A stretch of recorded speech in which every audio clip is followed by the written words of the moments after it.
Well, hello everybody. Welcome to the Thursday show. In case you missed it, where we kind of recap what happened over the week. You guys know I had a guest come on Tuesday. We can kind of talk about that. If you guys have any questions or things that we haven't covered about that or didn't cover about that on Tuesday, we can discuss that tonight. Honestly, I don't have a lot prepared, so I'm going to be relying heavily on you guys tonight. Things y'all want to talk about, things like that. I can tell you from my standpoint, it's been a crazy week, and I'll tell you guys about some of that tonight. Uh, Weird things have happened, and so we'll get into all of that tonight.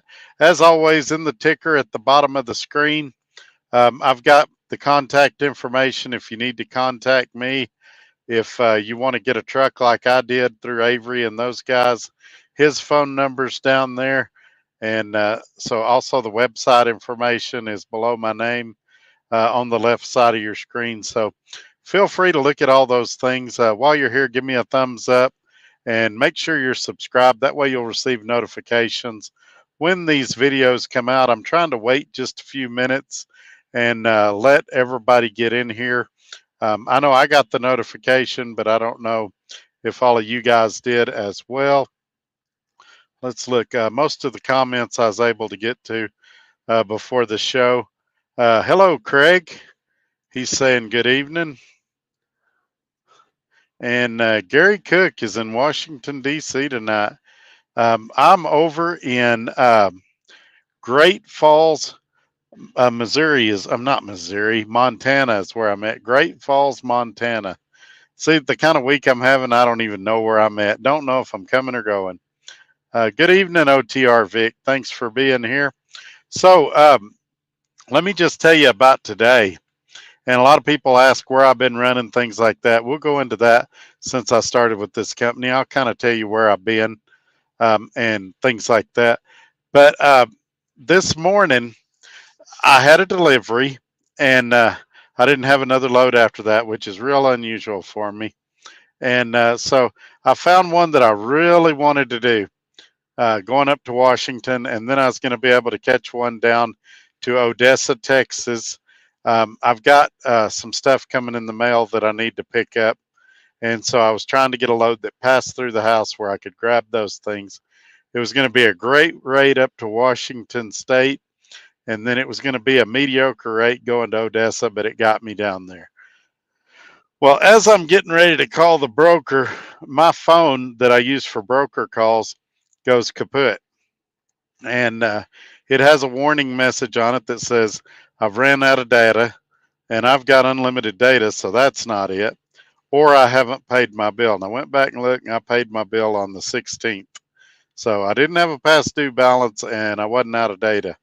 I called customer service and I get somebody that was in a foreign country, and it's not the country you're thinking of. It wasn't an Asian country and it wasn't an Indian country. And I couldn't understand a word they're saying. Now, keep in mind, this is not me wanting to change plans or something that maybe we could have a language barrier. This is technical support where I need somebody that understands English, understands my concerns, and has a solution, a quick solution, because by the time I got my issue fixed, I missed that load and it was a decent paying load. Well, then I got to scramble to get something else. And I did get something else. My ultimate goal was to get out of the Northwest, and I'll be doing that. I'm picking up a load in the morning, but I'm doing it at a very discounted rate. And I mean, it's like the third or fourth cheapest load I've ever hauled. I was embarrassed to send it into the company. And so I set very high standards for myself, and it just the way it worked out. The things that were appealing about the load was that the deadhead miles were really, really low. And a lot of the loads that were paying better, they had a ton of deadhead in them, and I mean 200 to 300 miles. And when you factored that in there, even 180 deadhead miles, when you factored that in there, this load made sense. Even though if you just glanced at it quick, you'd go, what was Todd thinking?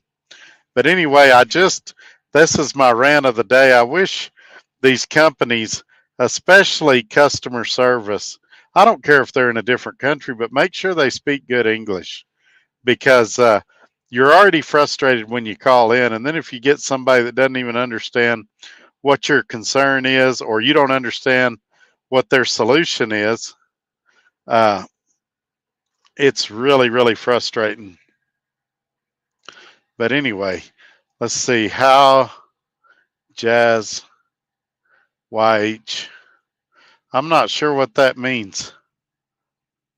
Vic, if you can rephrase that, I'll be happy to hit on it.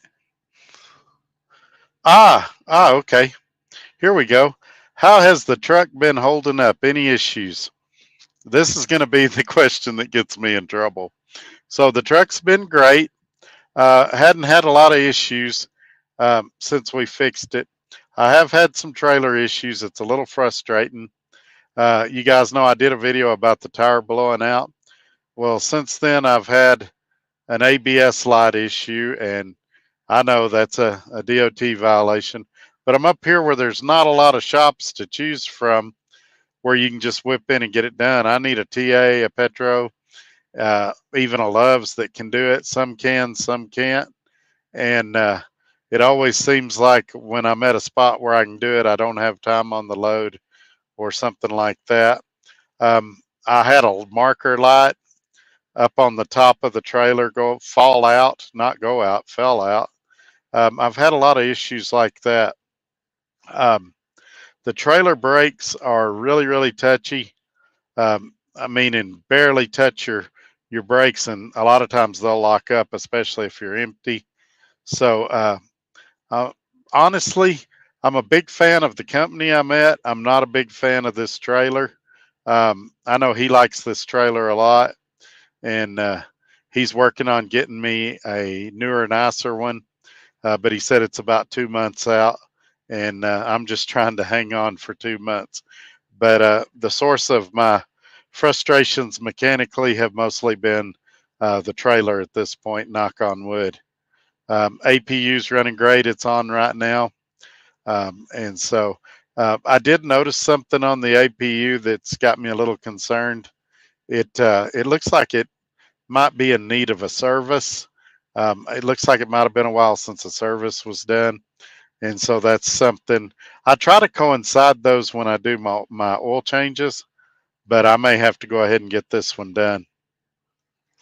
And so good friend Wesley's here. Hey, Wesley, how's it going? And my other good friend Ted is here. Hey, Ted. Just texted with Ted earlier. He just got him a new truck, and he's pretty happy. Good looking truck.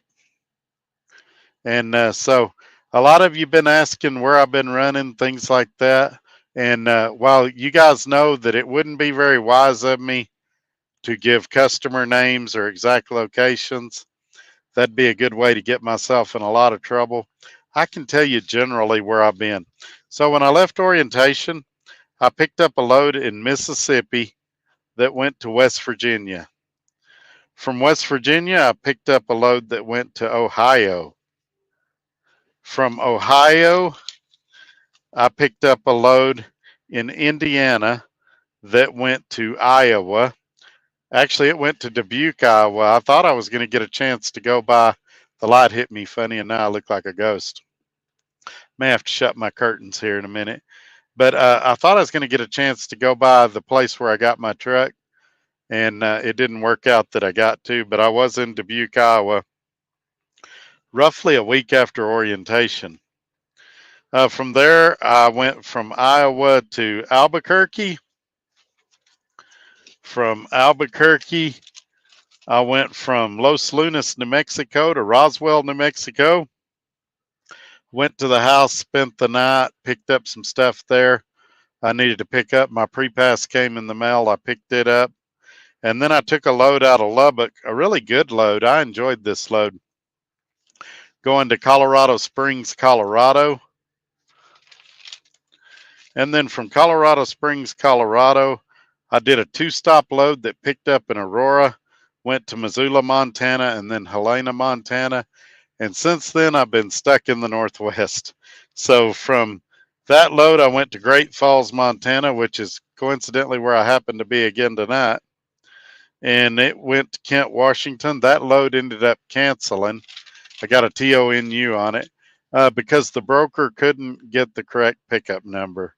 So the next load came from Cut Bank, Utah, and went to Othello, Washington. Some reason that doesn't sound right. I guess it is. And then from Othello, I went over to Pasco, Washington, down to Helena, Montana. That was the load I delivered this morning. And then in the morning, I'm picking up one going down to good old Temple, Texas. Place I used to go a lot with Dart. I used to pick up styrofoam in Temple, Texas. And a lot of times I'd run it up to Albuquerque, and that's how they'd get me home. But yeah, that's kind of how my week's been. My good friend Joe Wentz, Project TV, is here tonight. We came real close to having him on the show tonight. Really wanted to, but because of how chaotic the day has been, when I couldn't get that one load, I spent most of the rest of the day scrambling for another load. And I ended up telling Joe, man, I'd hate to say, yeah, come on, and then something happened and I couldn't do a show tonight. So Joe's at home tonight, and we're going to try to get him on again sometime in the future. I always have a lot of fun when he comes on. And he's got his audio issues worked out now, so we should be able to play music and have a good time next time we get him in. As far as revenue and take home and all of that, I hate to do it week by week because it can be misleading. For example, you can have a trip that carries over and you can cherry pick your good weeks. We may do it at 30 days. We may not. Since I'm not saying what company I'm at, I'm not sure that it's a great benefit to you because it doesn't help you decide if it's a company you want to go to work for or not. But we may do it just so y'all can kind of see how I'm doing. I'm making fairly decent money, but man, my bills are just killing me. And maybe that's my fault. Maybe I've got a lot more debt than what I should have. I had it paid down, but it creeped back up during that month and a half that I was off. But anyway, I'm plugging along out here. And like I said, the company's been great. I love working here. Man, that trailer is the point of a lot of my frustration. Tandems can be hard to slide, and I'm learning tricks to get them to slide a little better. But I mean, you have to be on perfectly flat ground, and it doesn't do any good to hit the pins with a hammer or nothing like that. Or at least it hadn't seemed to help me. At one spot I got to, I actually had to have a JB Hunt driver pull the pin while I wiggled the truck. And I was telling him, and I was telling the owner of this company, because most of his trailers have air slides, so it wouldn't be a big benefit to him. But at Dart, years ago, they had a deal they sold that you hooked it back there on the handle, and as you wiggled the trailer, it would pull the pin for you.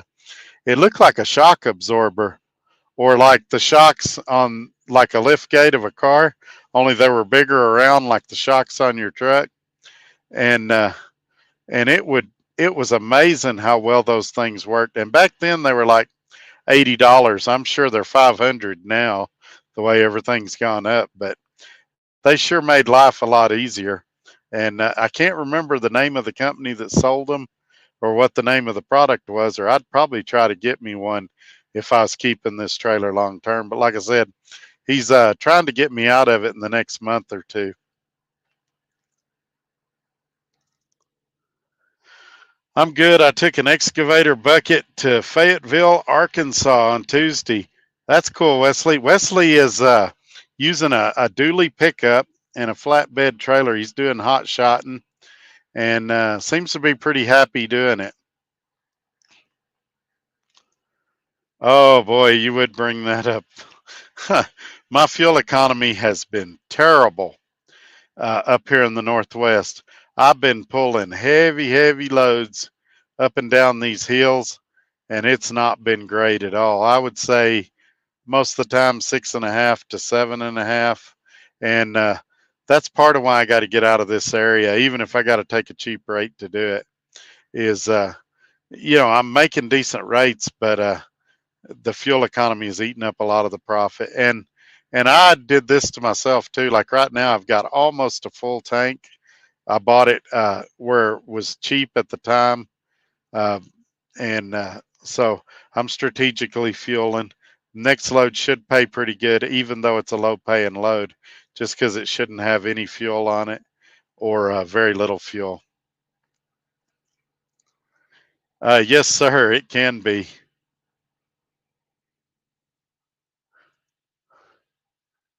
Yeah, we probably won't do it tonight, but we'll do it sometime soon. There's some setup involved and some warm up involved, and these things kind of need to be planned. But we'll get him on real soon. Our old trailers had the pull handle to slide the tandems. It was aggravating. Yeah, yep. It can be, and most companies are getting away from them now and just going to the air slide, which is a million times better. But yeah, it seems like you're always in a hurry when you got to do it. Like you're blocking stuff at a warehouse, and they're like, "Yeah, slide your tandems and back into door 3," and you're out there wiggling the trailer back and forth, and people are looking at you like, "What's wrong with you?" And so I just, but I'm getting to where I can get it most of the time, but it seems to hang up when you really need it to be quick. And with those air slides, it's pretty instant. Pull out as far as you can, then put a pair of vice grips on the hand. Yeah, I've used to do that too. I did that a lot at Dart, but it doesn't pull out very far. It pulls out like 3 or 4 inches, and the owner had expressed his frustration with it because he pulled it before me, and he said it's finicky. You just got to fight with it till you get it. But yeah, vice grips are mandatory when you're dealing with the one that you've actually got to pull the pin. I'm doing good, Ramon. How are you, my friend?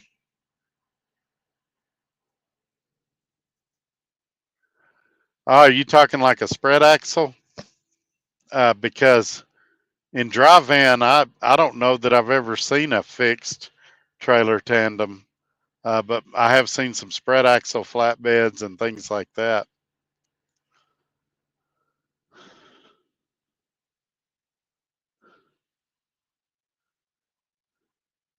Well, typically, a lot of your spread axles are going to be like on a 48-foot flatbed trailer. I don't know that I've seen any on a 53-foot because of the bridge law and things like that. Plus, it'd be a booger to turn that thing if you had one set of wheels that was all the way back.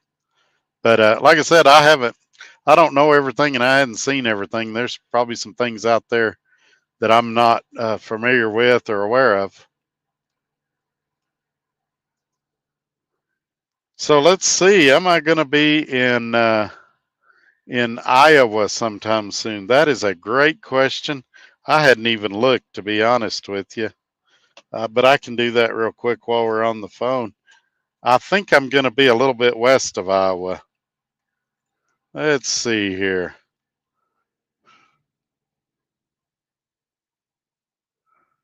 This is entertaining when I do stuff like this for you guys, isn't it?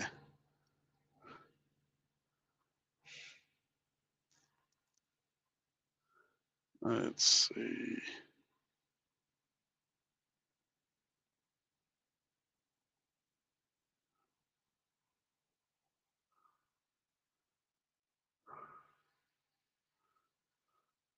I think this load might pass me through Texas, and I mean through Lubbock. And if it does, then I can pick that up. And if not, I'll have to get something going north out of there so that I can pick up the stuff I got coming in the mail.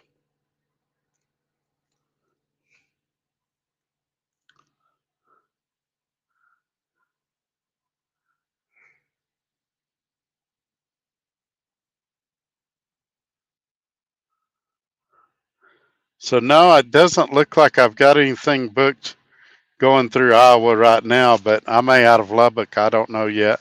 Or I mean out of Texas. I've seen some spread axle on a reefer, but I don't know if it was a 48-foot reefer or 53-foot. It's been a while since I saw one. Here, Ramon said they've got some 53 spread axles. How does that work for the bridge law though? They good in all 48 states?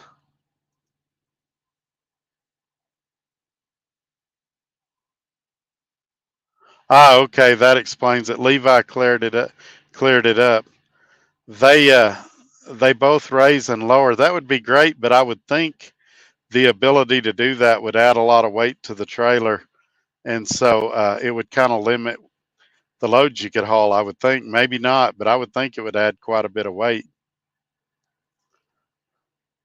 I'm pulling a dry van right now.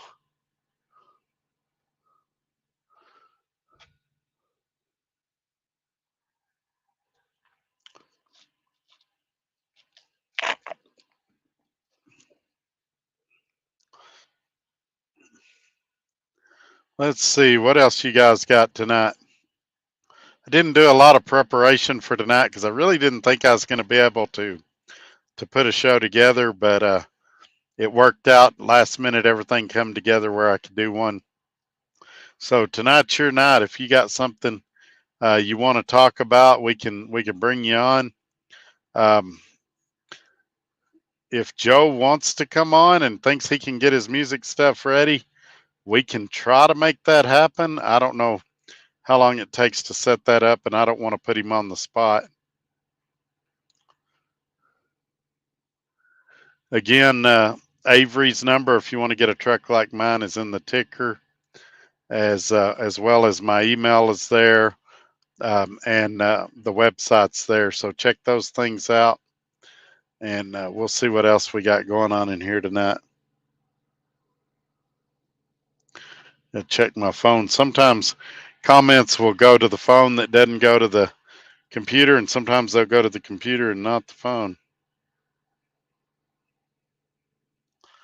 No, it's just normal here. There's no smoky air or nothing like that. Pretty normal here, and good weather. It's been in the high 60s, low 70s a lot of the time.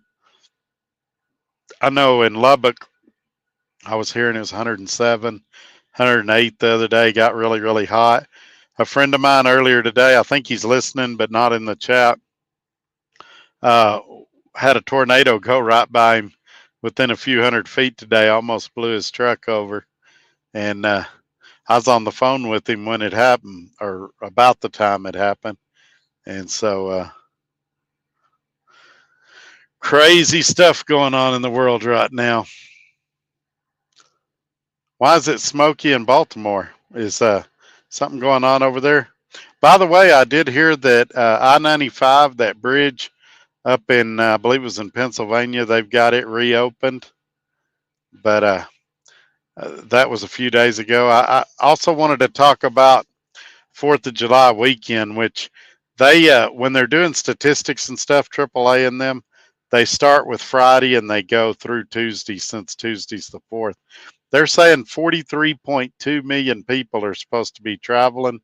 It's going to be a record traveling time, according to them. So I know a lot of you will be home during that time.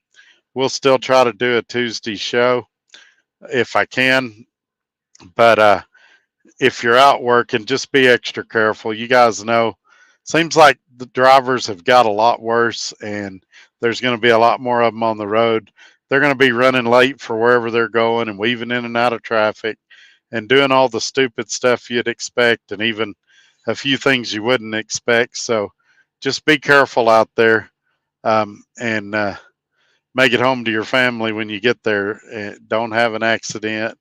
Uh, Try to keep the road rage under control, things like that, because it's going to be a crazy weekend.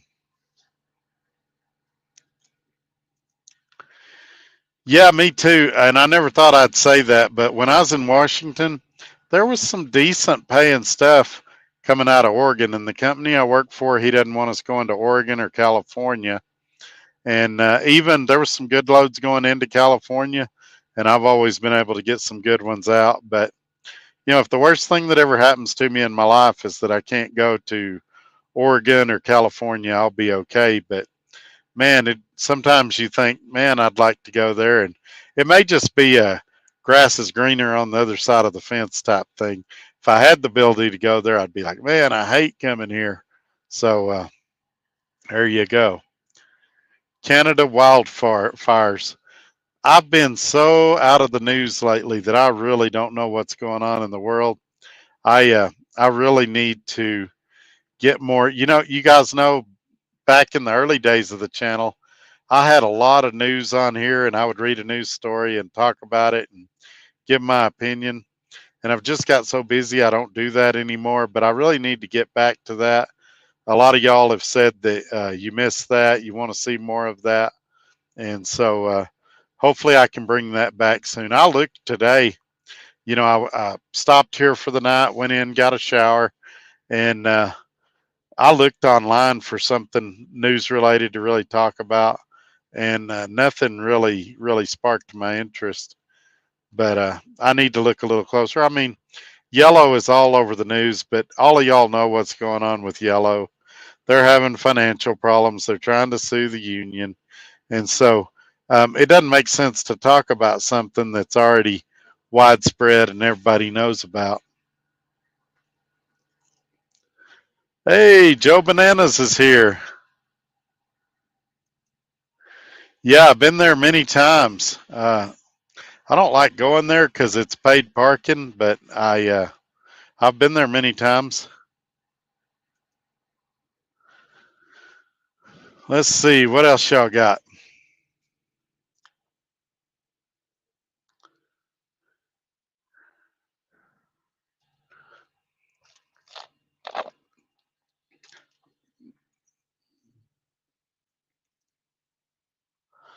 Yeah, I did. I said bananas.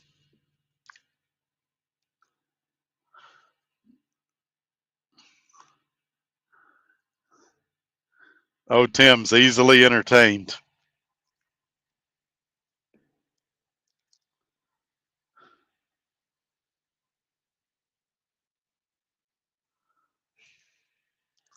I'm planning to keep you up till midnight. That may be tough to do because I got to pick this load up at like 8 in the morning. And the place I'm going to, you want to be at least an hour and a half early getting there. And so I'll probably be going to bed fairly early tonight. You guys got to remember, I'm an old man. I can't pull an all nighter like I used to could.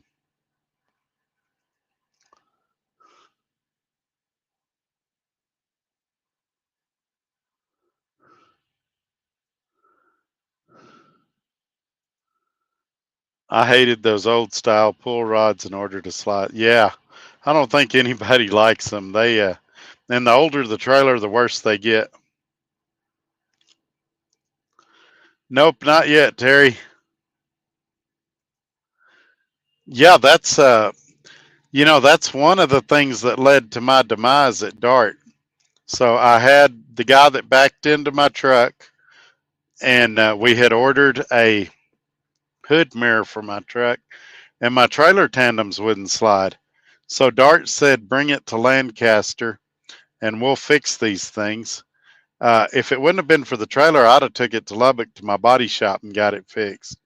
But I went to that shop to drop the trailer off, and that's when they pulled their shenanigans of pulling bolts out of my bumper and trying to get me to buy a bumper, and then saying, well, if I wasn't going to buy a bumper, uh, I had to buy 2 steer tires from them. And I called the VP of maintenance and sent him pictures of the truck. And he said, yeah, you don't need any of those things. They can't force you to buy them. And that made him mad. And then that made me mad. And none of that would have happened had those trailer tandems slid the way they were supposed to, because I'd have just went straight to my body shop, a guy that I know and trust, and had the hood mirror replaced there. I am in, man, I just said where I was at and I forgot. I am in Great Falls, Montana.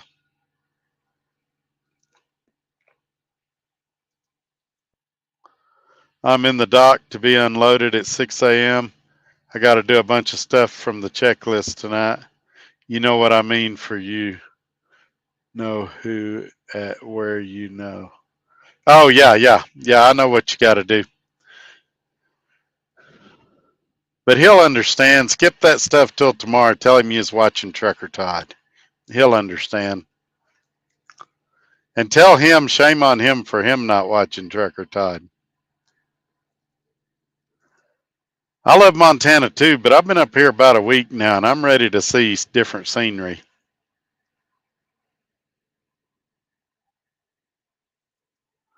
Actually, there's Love Montana. He's working for Joe Blow and Almagordo. That's funny. Yeah,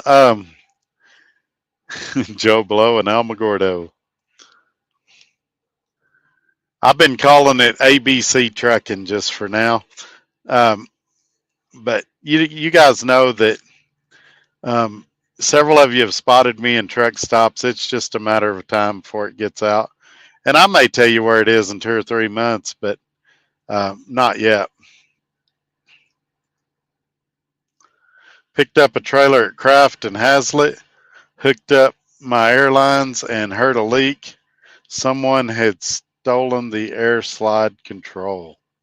Classy. I remember the first time I went to Laredo and I couldn't believe everybody takes the glad hand rubbers out of the trailers.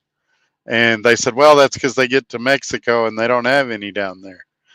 I'm like, they'd have them if they'd quit taking them off. All we're doing is shuffling them from trailer to trailer. So I carry a bag of glad hand rubbers in my truck. Now, don't ask me where they're at right now because I'm still unpacking everything and everything is extremely unorganized. But somewhere in this truck, there's about 8 or 10 of those glad hand rubbers. And if I have to go to one of the border cities, I make sure they're handy because you guarantee whatever trailer you pick up, it's going to be missing them. Now, this company here, since I pull the same trailer all the time, I don't have to worry about somebody stealing those glad hand seals. I always say I'm working for a guy who pays me checks, either that or none ya. Yeah, I don't mind people knowing at the right time. It's just not the right time yet. If you're going to come up to North Dakota, make sure it's before the weather gets cold. Yeah, I don't mind a little cold weather, but I've been up in both of the Dakotas when it was like blizzard weather, and I would prefer to avoid that. But I like going up there. And matter of fact, I looked at a couple of loads today that went over that way. It just nothing was paying good, and so that's the deal. He's so Tim. For those that don't know, let me introduce you to Tim. He's he's my third grader of the group. That he gets easily amused by me saying bananas or rubbers or something like that. But remember, this is a family show. South Dakota, exit 30, take 12 to avoid Wyoming. You ever gone through there? In the almost 27 years I've been driving, I'm sure that I have at some point, but it it all runs together in my head after a while.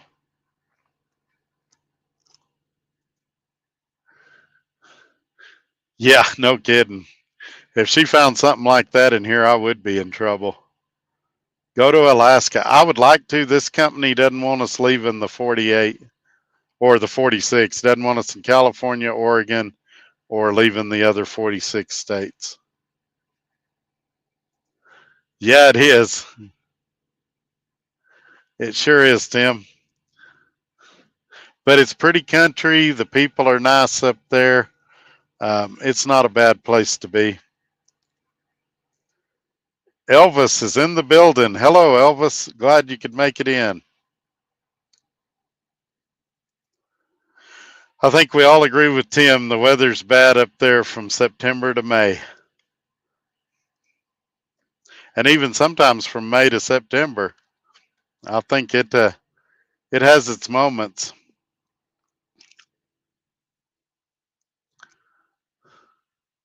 I'm still trying to figure out. Somebody mentioned the truck and truck problems earlier. I'm still trying to figure out the heating on this truck. Something's not right.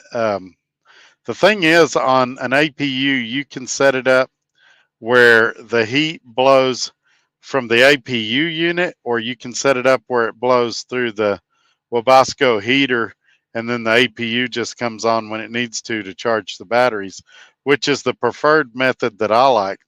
And I'm not sure how they got this one set up. I've got to climb under the truck and look, but something's not right because neither one of them's working. The Wabasco, when you turn it on, it's not getting fire to it, so it could need to be serviced.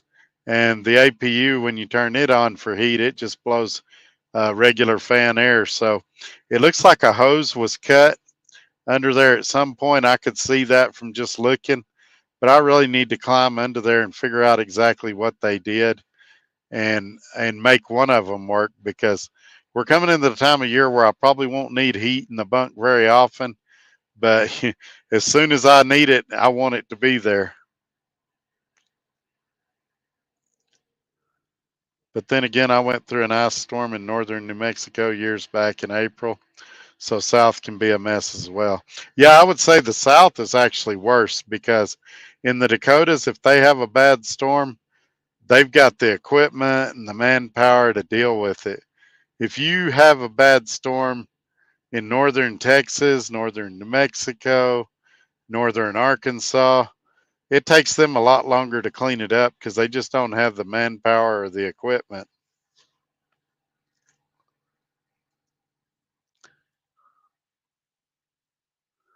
Have you been by to see your brother's new sign shop? No, I hadn't seen him in a while. Uh, if you get a chance, take a picture of it for me. Send it to me.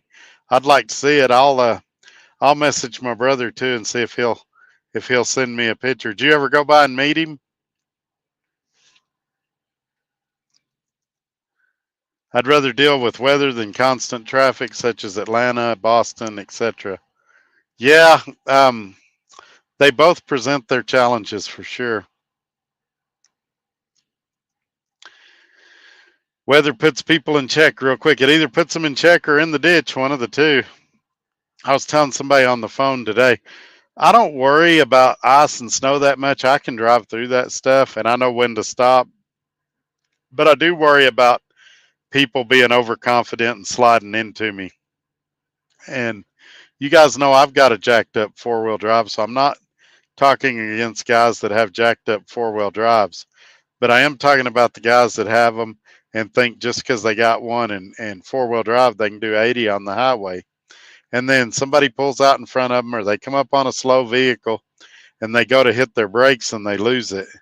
And those are the guys I worry about sliding into me out there on the road.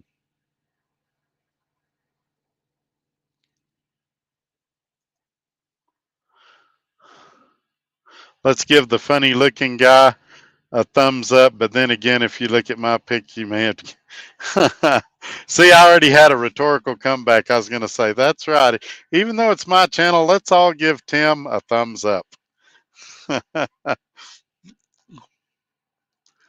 I haven't seen him out on a golf cart picking up trash most mornings. Does he really do that? I would find that shocking if he really does that.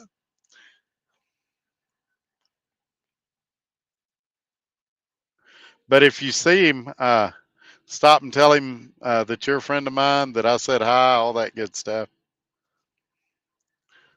I tell you a challenge, try hiding a big rig under an overpass as a tornado goes by with 80-mile-per-hour winds. Yeah, for those that don't know, the guy I was talking to on the phone today that had a tornado go right by him is my good friend Tim back here. He was the beneficiary of that today. I'm on I-20 Waco, Georgia, waiting for the traffic in Atlanta to calm down. Yeah, I always if I see I'm going to hit Atlanta in traffic, I'll stop and take a break or something and try to hit it in non-peak times. That seems to help on uh, but sometimes it's just unavoidable. There's an accident, or they always have some kind of construction, it seems like.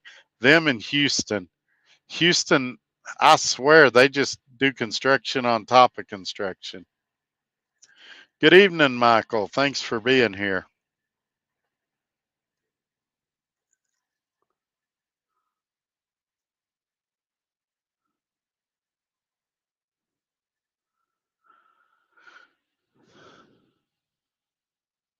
What else y'all got? We're at 41 minutes. Like I said, I didn't really have a lot planned for tonight. I think Joe already left. I can text him and see if he still wants to come in.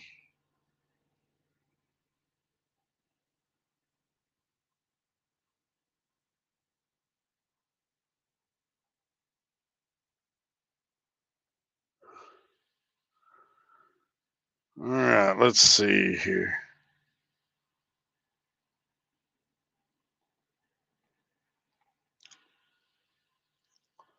I'm texting him now.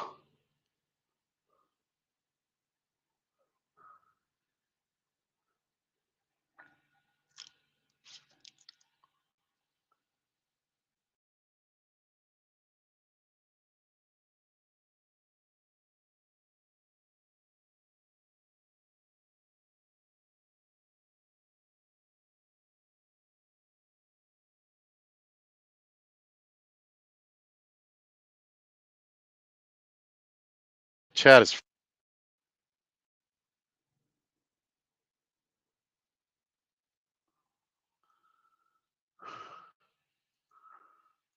okay. We're back. It froze for a minute. Ever since RT Shaker owed you a year of loaning you his car, I haven't seen him since. Bad business. Yeah, he typically works nights, and Tuesday's one of his nights to work, kind of like Joe Wentz, and so oftentimes he'll be listening, but he's not able to comment, and sometimes he may not even be listening. But he's still a good friend, and I'm still trying to get through there to see him and his family again. They're really good people.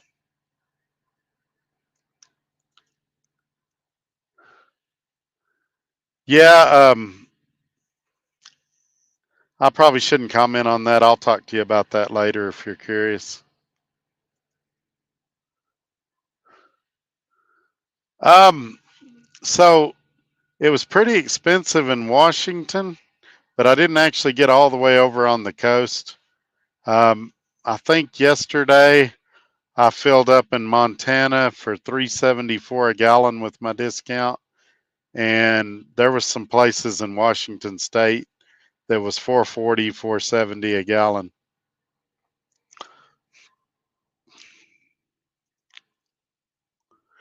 Um, we covered that a little earlier in the show. It's been terrible because I've been up here in the Northwest and I've been pulling 44, 45,000 pound loads.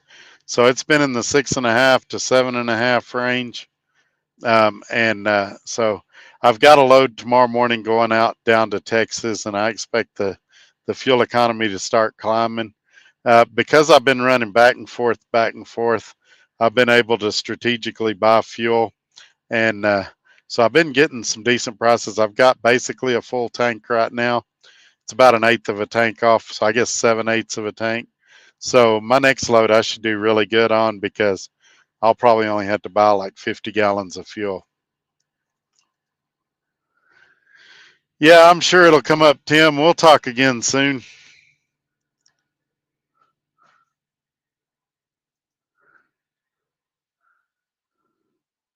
But yeah, what else have you guys got tonight?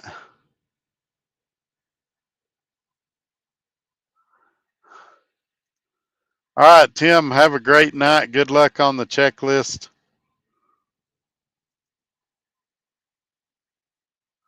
Yeah, whoever designed that loves should be prosecuted.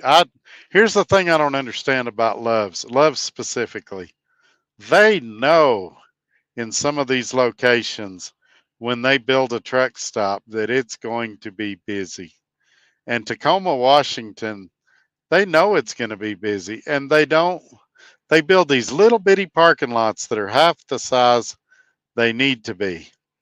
And it's really frustrating when you get there, you need to park and you can't find nothing. Now, the flip to that is TA Petro.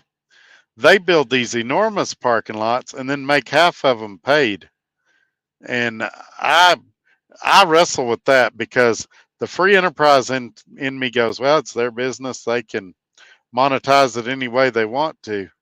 And then part of me goes, yeah, but parking is mandated by the government and they shouldn't further punish you for following the law. And they're also responsible for safety at that point because there's some guys that aren't going to stop for that reason. And so I don't know what the solution is, but Loves needs to find a better way to, whoever's designing their parking lots and where they're building truck stops is terrible. And another thing, I guess it's going to be rant night. All these way stations they're closing down, all these rest areas they're closing down. Why not leave them open and put trucks only? Stick a dumpster out there so everybody can throw their pee bottles away and let trucks park there. What would it cost them? It would make the roads safer. It increase parking, but it kind of makes you wonder if they really even care about safety.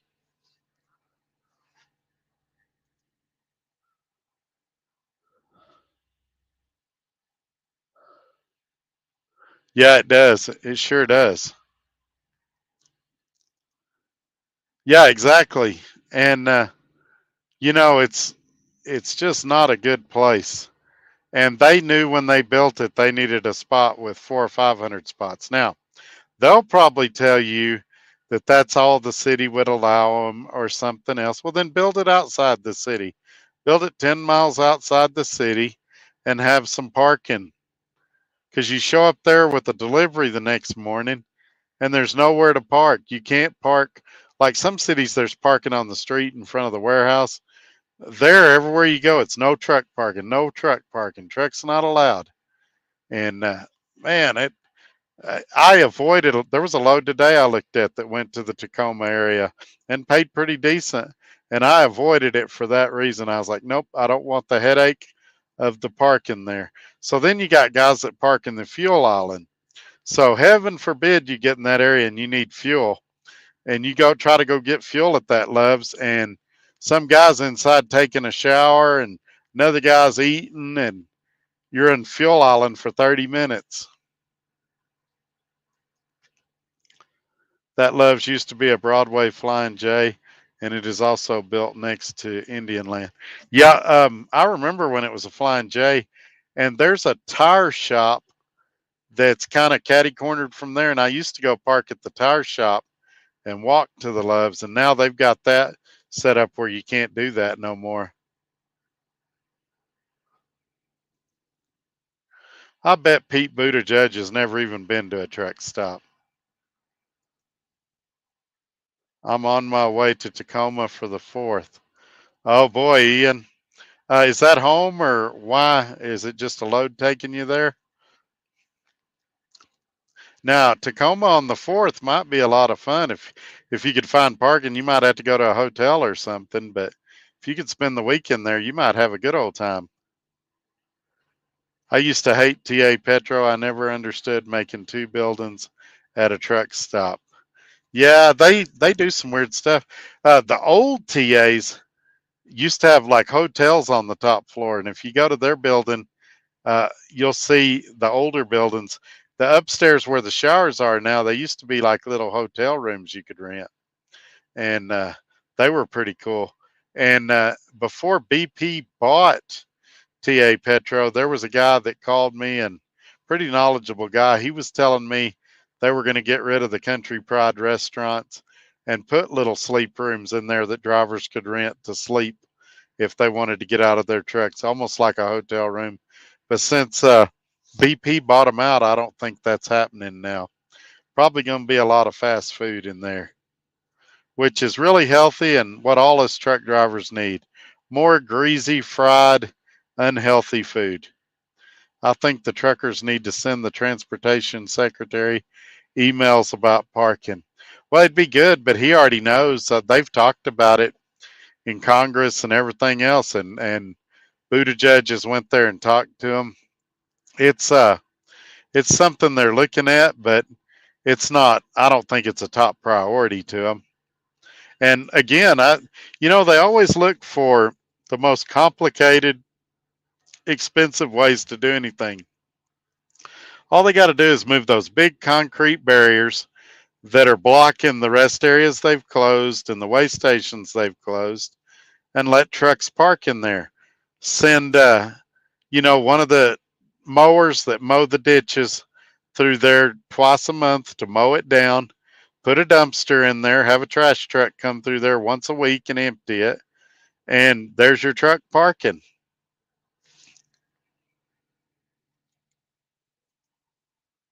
When I go there, I park in Forward Air. Will they let you do that? Or do you work for Forward Air? They were Gulf 76 originally. Now that may be a little before my time. But a lot of the TAs now were Gulf 76s, and I forget what that other one was. There were several of them. Also, some of the Rip Griffins got bought out by TA and became TA as well. Yeah, the TA in I-4 Oregon has a hotel. Yeah, it sure does. The TA in Baltimore, Maryland is horrible. I don't go in there anymore. Yeah, it is, but it's always been bad. It used to have all kinds of nefarious activity, let's say, going on in the parking lot. But I think it's even worse now. Hey, Brian Walton is here. Glad you could make it, man.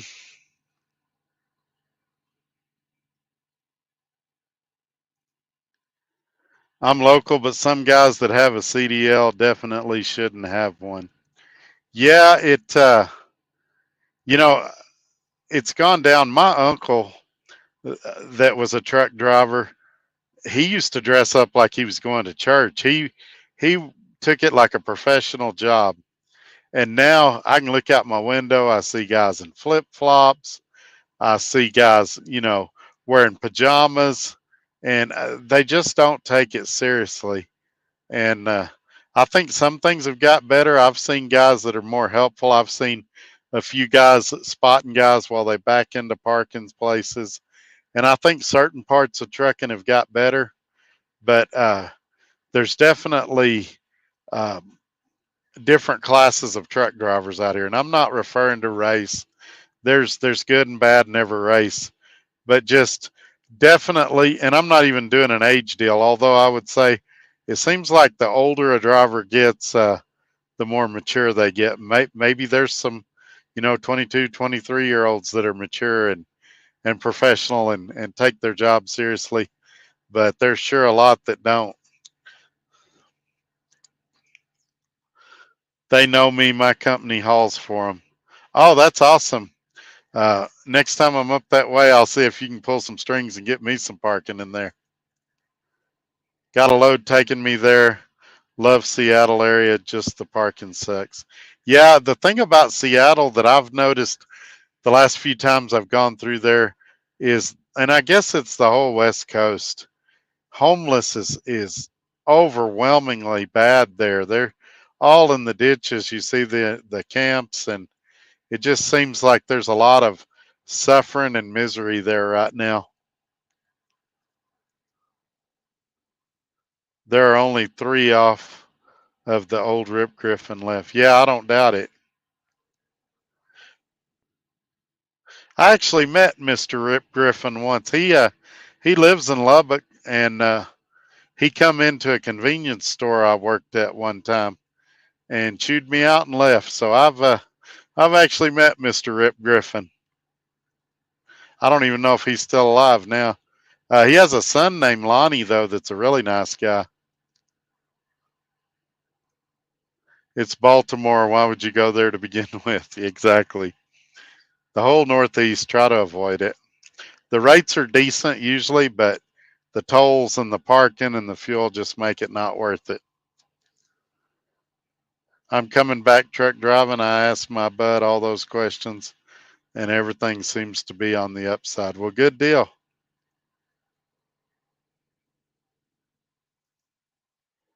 Walmart and Avery has uniforms. Yeah, they do. Hey, Dennis is here.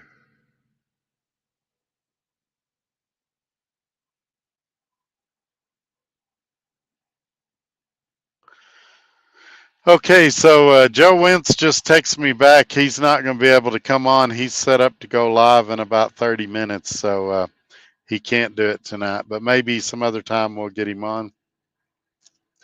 When I was getting out of the military, we had 7 guys get kicked out due to failure to adapt drug tests. Wow, that's unusual.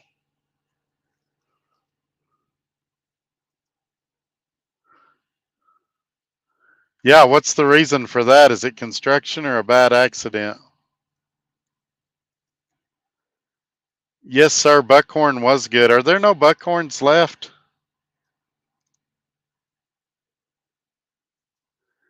Yeah, I'm with you there.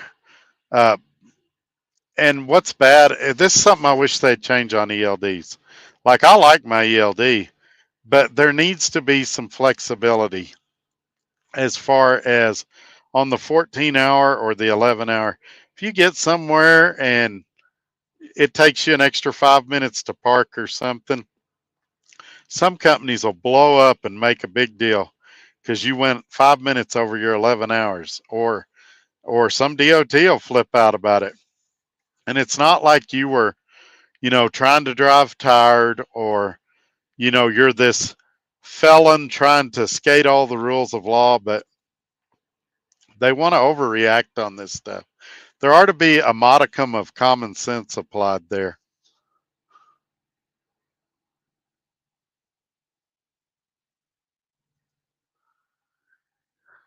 He needed one for each of his kids. That's why they are only 3. Ah, okay. Well, the guy I'm talking about, if I'm not mistaken, Lonnie is a lawyer. Lonnie Griffin's a lawyer, and they still have Griffin Oil in Lubbock, which is like a fuel company. So they've still got some revenue. They're just fine.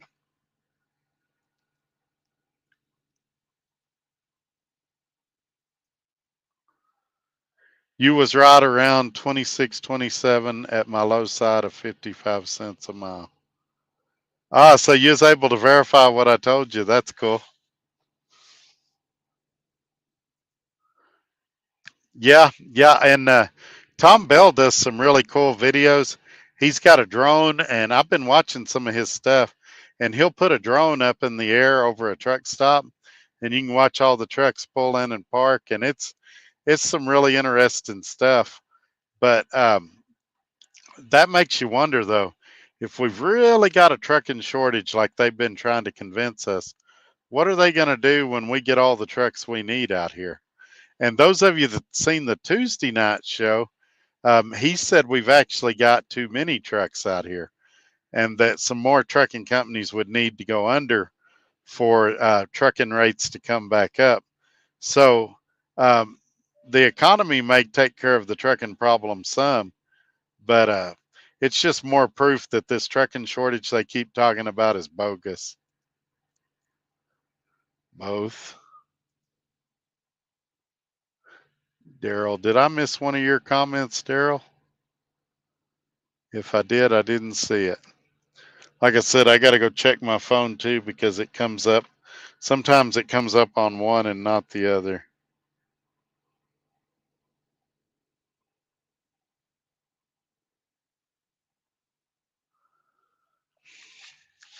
Yeah, I've heard that argument too. We'll get to that in a minute. Let's see. Haven't seen a buckhorn in a while. There is flexibility on the ELD. The hours of service is the maximum. You have 11 hours. Stop at 10. Yeah, and that's what you always hear. The argument safety guys will say. The problem with that is that I've had nights where I've spent 2.5 hours looking for parking. So if I'd have started looking at 10, I'd have still been over.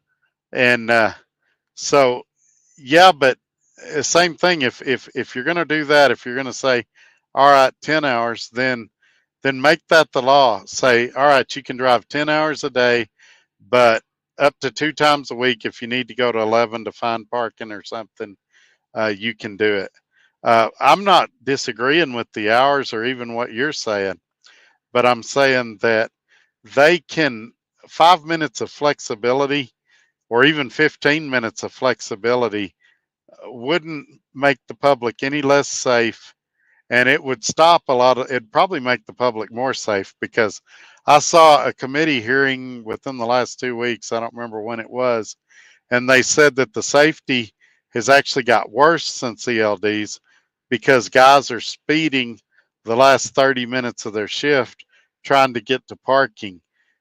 Guys would quit doing that if they had a little bit of leeway, a little bit of flexibility.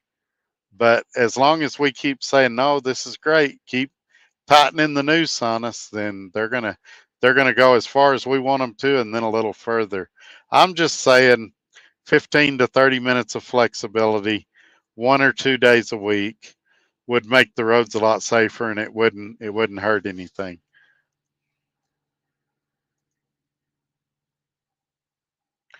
Yeah, there's definitely flexibility.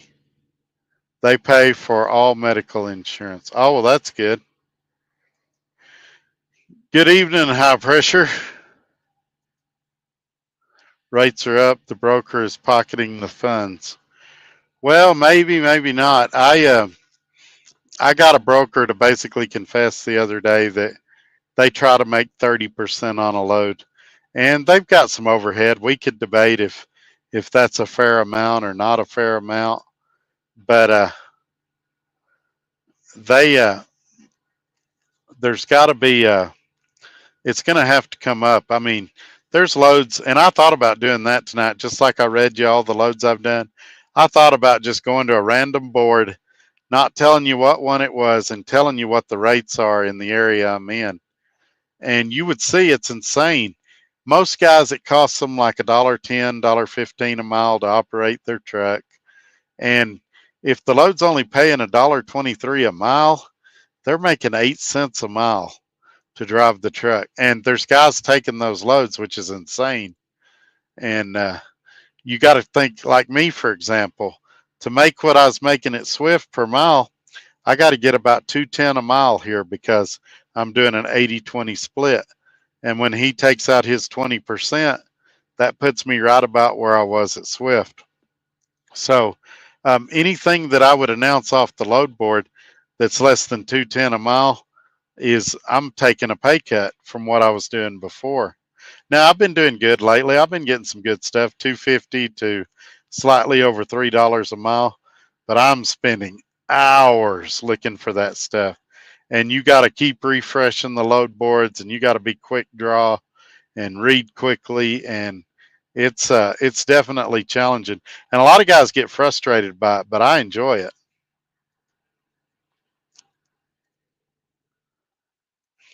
Well, parts of trucking are seasonal, especially if you're in reefer.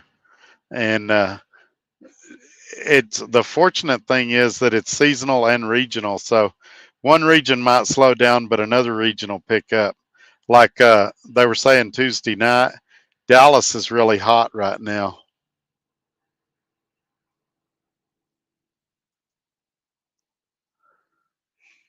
Yeah, in the ideal world, that works, Tom.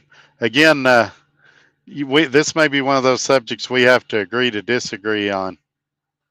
Uh, in the ideal world, that works. You drive your time, you stop, there's parking available. But in reality, stuff happens that makes it not always possible. And you're talking to a guy that might happen to me once a year, twice a year, not regularly. I'm probably one of the best planners you'll ever meet. But they've got to, there needs to be more flexibility. And even they're discussing it. I think they would agree with me. It's just how can they appease all their lobbyists and special interest groups at the same time? You're talking to a guy that's gone through several logbook changes, when it was the 10-hour rule, when you had to take an 8-hour break. So I've been through several logbook changes, and I've adapted and flourished in all of those logbook things. But the thing is that you can make the best rule you want, and things happen. And they have made some flexibility, like if you run out of hours at a shipper and they don't allow you to park there, they've got the safe haven rule and things like that. But all I'm saying is, 5 to 15 minutes of flexibility once a week or twice a week would not make the roads any less safe. And in fact, it would make them safer because guys wouldn't be rushing to find a parking spot. We've all been in truck stops and seen guys go through the parking lot at 40 miles an hour because they're trying to get in a parking spot before their clock runs out. Or they're creeping around the parking lot at under 5 miles an hour because they don't want to trip their logbook. Now, I do agree with you about this. It did stop the line, and that's why I like ELDs.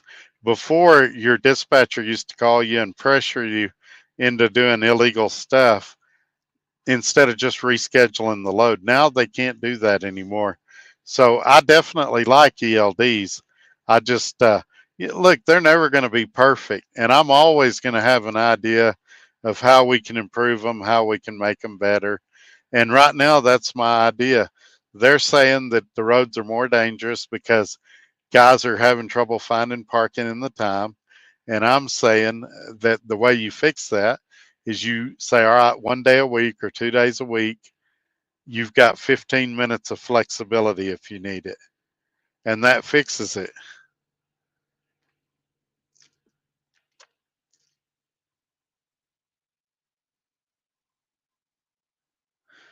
Yeah, and that's the other thing that's always plagued rules and regulations is that it's it's up to interpretation.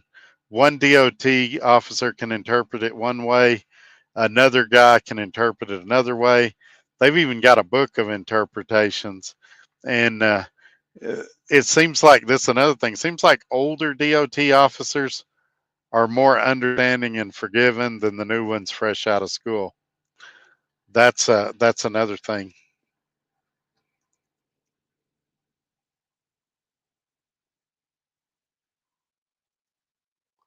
The loads need to stay low until the additional capacity leaves the market. Yeah, maybe.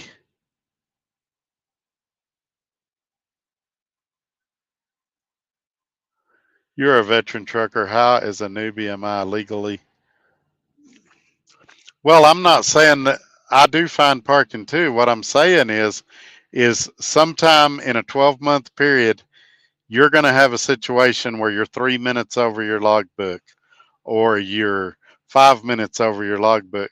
And it would be nice if there was a way to get a pardon on that to where if a DOT officer saw it 3 days later, he couldn't write you a ticket for it. That's all I'm saying. Um, Nowadays, especially, it's easier than ever to plan your day because when you've got 2 hours left, you can look on your GPS. It'll tell you what truck stops are coming up. If you're familiar with the area, you know which ones are going to have parking and which ones aren't. But uh, that's what I would tell you about that. Like I said, we're probably going to have to agree to disagree. But if you're really a newbie driver, and I thought you was pretty experienced, if you're really a newbie driver, you'll see what I'm saying in the coming years. There's going to be times where you're like, man, if I had 3 extra minutes, it'd sure been great. And depending on what company you work for, some of them will go, oh, it's okay. We saw what happened. And some of them will flip out about it and write you up and make you go to safety class. And some DOT will go, oh, I see what happened. You was trying to park and it took you a little longer to back into the spot than what it should have. But some of them will make a big deal about it.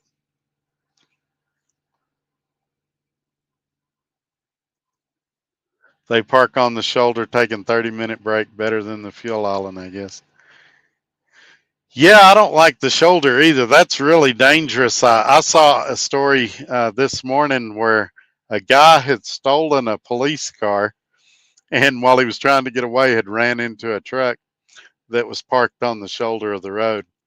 And they've had a lot of fatalities that way. Roadside repair guys like your Loves and TAs have had a lot of people get hit working on trucks on the side of the road. A lot of police officers have been killed on the side of the road. So that's not a good option either. I know companies that'll fire you if you park on a exit ramp, get on ramp. But to me, that's safer than the shoulder of a road or something like that.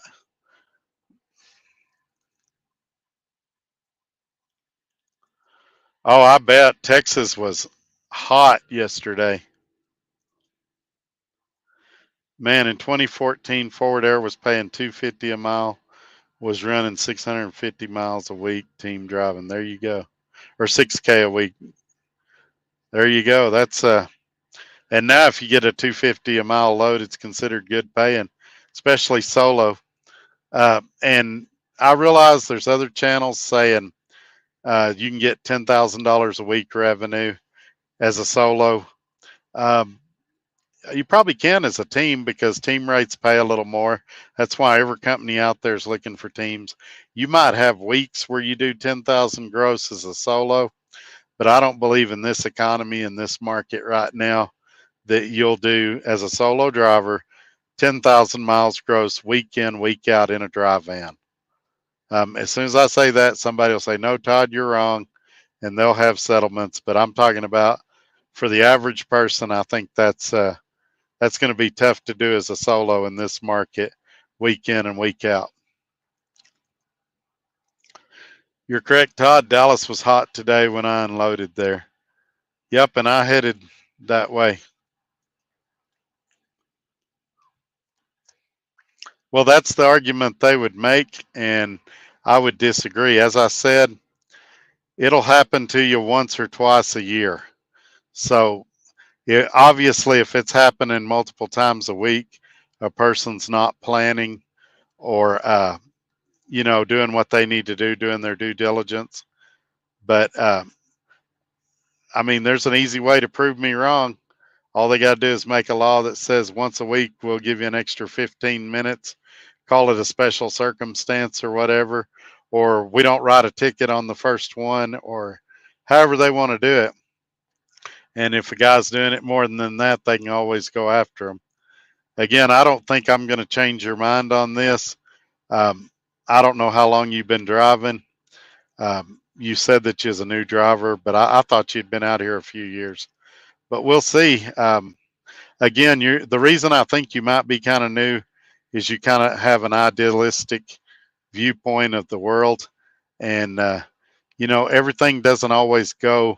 You can have the best made plan. Mike Tyson said everybody has a plan till they get punched in the mouth, and you can have the best laid plan and things can fall apart. Well, I saw that happen to me this year. I had a ton of money saved up, had that accident, spent $35,000 in 6 weeks, and I don't have money running around now. Now I'm paycheck to paycheck, just like the rest of you, trying to build it back up. And so, should I have planned better? Probably. That's the easy way out. You can say that about anybody, but you can't plan for everything. And so that's all I'd say about that. And like I said, I see already I'm not going to be able to change your mind, and that's fine. It was 112 degrees today here in Louisiana. Oh gosh, that'd be miserable because it's so humid down there.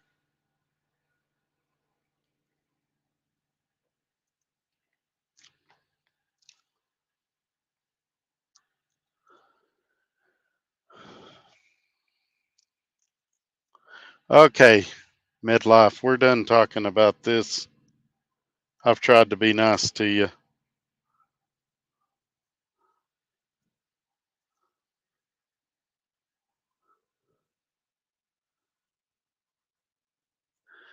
Some people, there's two types of people. There's some people that want to have a debate because they feel strongly about something and they want to try to persuade you to see things the way they see it. And then there's another group of people that they just want to argue to argue. And I've had a crappy week and I'm way too tired to just argue to argue. And I tried being nice to this guy. I even talked about that I enjoyed his channel, but enough's enough. Yeah, some of them will let you park at them, and some of them have signs up and they say absolutely no truck parking. Yeah, I didn't want to call any company names, but I know of a few of those Chicago based companies that openly admit they'll go in there and fix your logbook where you can keep working. And I would be willing to bet at this moment there are undercover truck drivers working there that are setting those companies up and building cases against them. I wouldn't want to work for an outfit like that.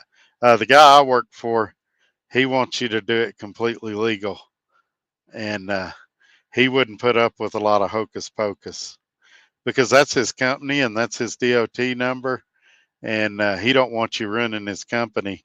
So if he thought you were manipulating your logs in any way or lying on them, I think your employment would be pretty short with him.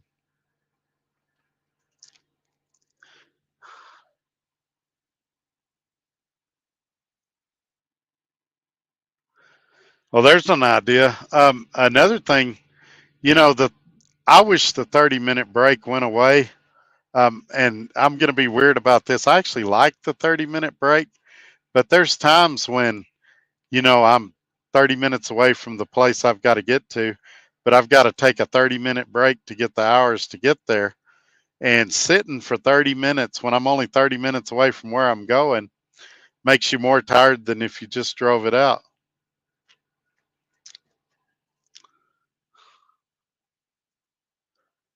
Not at this moment. 10K a week solo, I don't see it. Yeah, I agree with you, Ramon.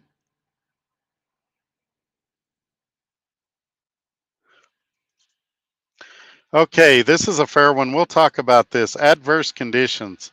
Adverse conditions can be used in two situations: unforeseen weather or an accident. Unforeseen weather is almost impossible in this day and age because of the internet. If if there is a storm coming through, we know about it oftentimes days in advance. So almost nobody could use the unforeseen weather deal.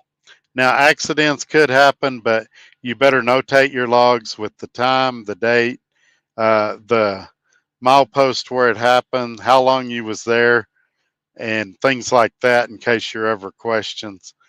But it's so rare that it could be used. I haven't used an adverse condition in years because same thing about planning. You get out of that accident, you can find a place to park. And there's other conditions like even with the adverse conditions, you still can't go over your 14 hours. And so it's really much ado about nothing. 35,000. Yep, yep, I sure did.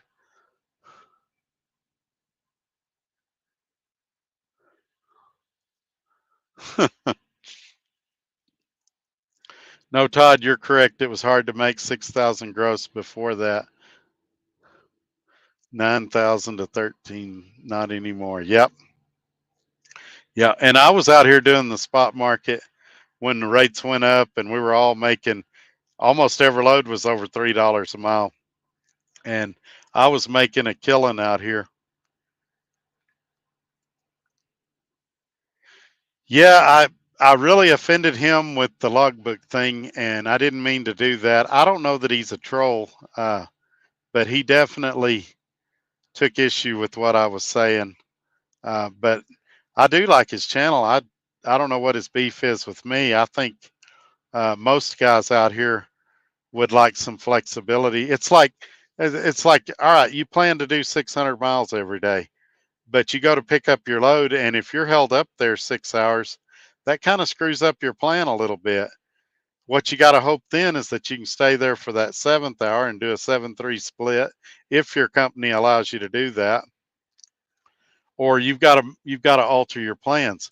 It's it in a classroom setting, yeah. Ideally, we did this in truck driving school. They said, "All right, you're in Dallas, you're going to Charlotte, North Carolina. Map out a trip. Tell us how you'd get there, where you'd fuel, where you'd take your breaks." And us not even having a week's experience sitting in a classroom or sitting here trip planning, we didn't have a clue what we were talking about. But in the real world, that might or might not happen. You might have 15 miles of construction at 45 miles an hour that slows you down. You might have an accident. Uh, DOT might pull you in and do an hour and a half inspection on your truck. You might have a trailer tire blowout. You might have to. I had to put a headlight in my truck the other day. That held me up about 30 minutes, mainly because I didn't know where I put my headlights. I had to look for my headlights. But yeah, it's stuff happens. So yeah, you plan every day. You make a plan for the day, but you have to modify that plan throughout the day. You might show up at, you might say, all right, this evening when I stop, I'm going to stop at the Flying J in this town. You might get there, they might be repaving the parking lot and half the spots are gone. So then you got to go find another spot. And what he's suggesting, like every good trainer tells you, start looking at the 9.5, 10-hour mark. Great idea. That might be the only truck stop in the area, especially if you're running out west. Or you might be in the Northeast where there is no parking and you got to park really creatively, let's call it. I stopped at 10 hours and went on PC to find a spot to park on Monday. Dennis, a lot of guys do that, but that's technically illegal. Well, not even technically, it is illegal. And I can tell you, if I did it at this company, I'd be in a lot of trouble. If I didn't get fired on the first offense, I'd get a stern talking to. You cannot use PC to advance your trip. So that's what I would tell you about that. The right way to truck. What's up? Not much, man. Just rolling along. I'm calling a company for power only owner operator. They pay about $1.78 per mile. Uh, it could be because you're not going to have any trailer rental fee, things like that. Now, are you going to book your own power only, or are they going to dispatch you? And would they put that guarantee mileage in writing? Uh, Let me do a little quick math. Let's look at this for a second. Let's look at this for a second. So you take $1.78 a mile, and let's split the difference here. Let's say you got 3,000 miles a week. That's not too bad. That's $5,300 of revenue a week, $5,340. But I can tell you, I did some power only for F2F when I was trying to get to Chattanooga to get my trailer. It can be difficult and time consuming, but it doesn't sound like a horrible deal, depending on what you'd be hauling on those power only loads. Not a terrible deal though. I currently pay 125 a week for my trailer, so you'd save 125 a week just on trailer fees. At F2F, I think I was paying 235 a week if I remember correctly. So $1,000 a month. You'd have $1,000 a month head start on most people by not having a trailer rental fee. You might be tied up a little more though, going to get trailers at different places and things like that.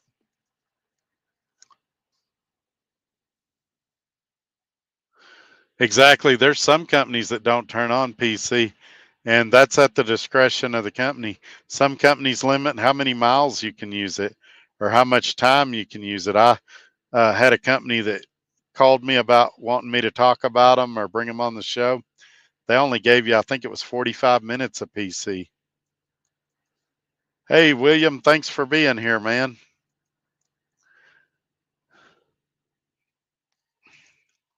I use my PC to find a place to park. Yeah, you just got to be careful with it. You can get in a lot of trouble doing it. Now, the owner of this company told me you could use it to relocate in a parking spot.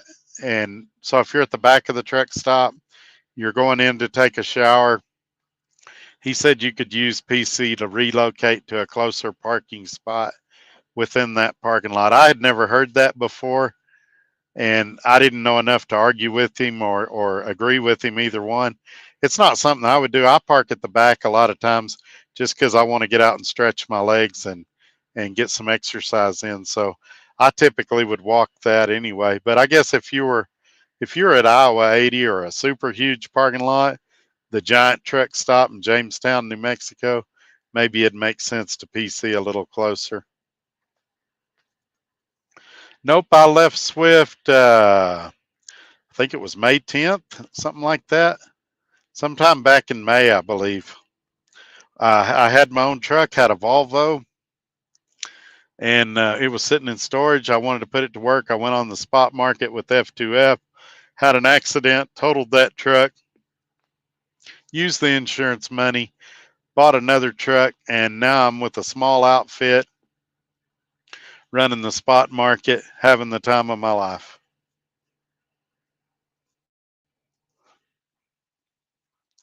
Yeah, in theory, it's a great idea to teach people how to trip plan. But when you're teaching them that, you just need to tell them, look, this is the ideal situation. Stuff's going to happen. You're figuring that, they told us to figure the trip at like 62 miles an hour or 65 miles an hour. What happens if you hit a snowstorm along the way and you're doing 30 for a few hours? Obviously, you've got to adjust your plan. What if, there's a million things that could happen.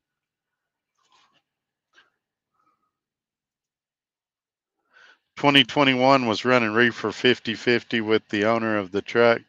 I made in 3 weeks 12K. That was good until he told me turn your ELD off.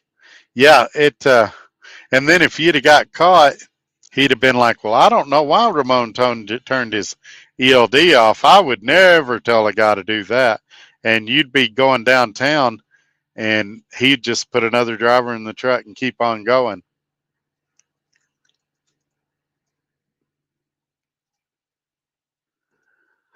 That is correct. I'm not at Swift.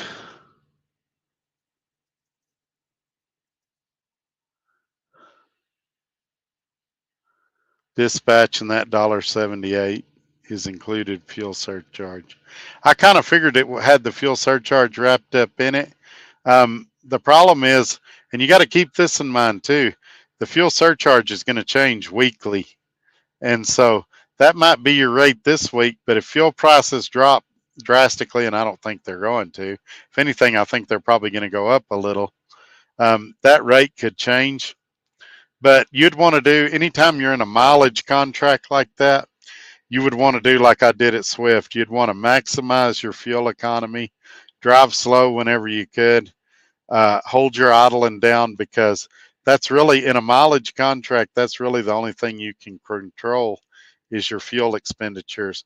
Now, in a percentage contract, like I'm doing, now you've got to weigh time versus benefit. And so sometimes it makes sense to do 70, 73, something like that, 65 to get the load there quicker. And sometimes if the load's got time on it, like this one going to Temple, they're not going to take it till Monday.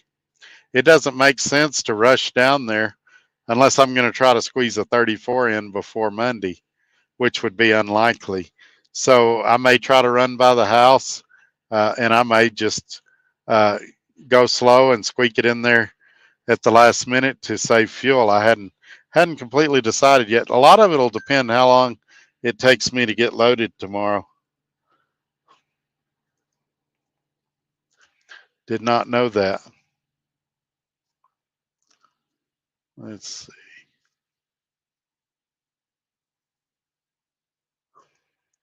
I have my own authority. I do power only for USA Truck. I stay loaded and average $2 a mile.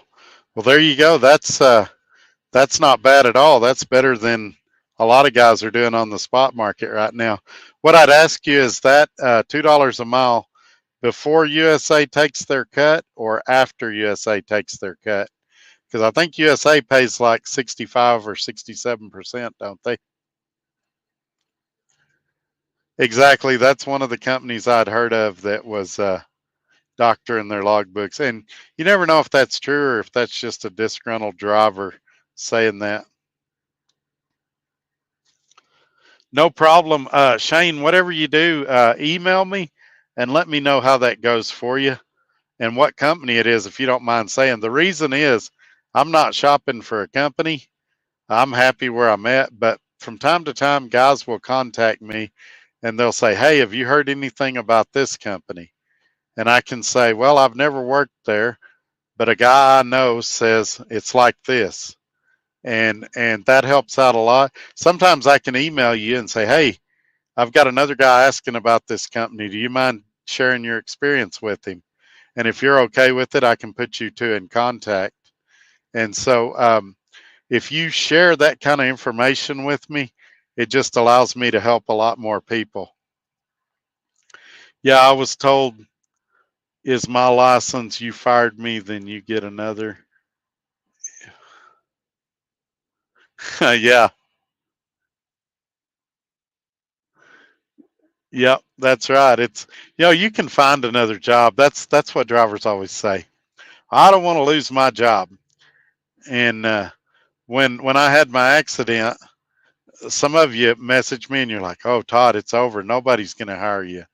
And and I've got probably arguably the best job I've ever had right now. And so, uh, yeah, I need to mind my P's and Q's. And if I had another accident, me and the owner of the company would probably be having an uncomfortable conversation. But, one company firing you because you don't want to run illegally is not going to ruin your driving career. Now, drinking and driving will ruin your driving career. Failing a drug test, refusing a drug test could ruin your driving career. Committing a felony in your truck could ruin your driving career. Just depends on what we're talking about. This truck had 507 when I got it, and it has a 2-year, 250,000 mile warranty on it. The idle time on it was just over 10,000 hours.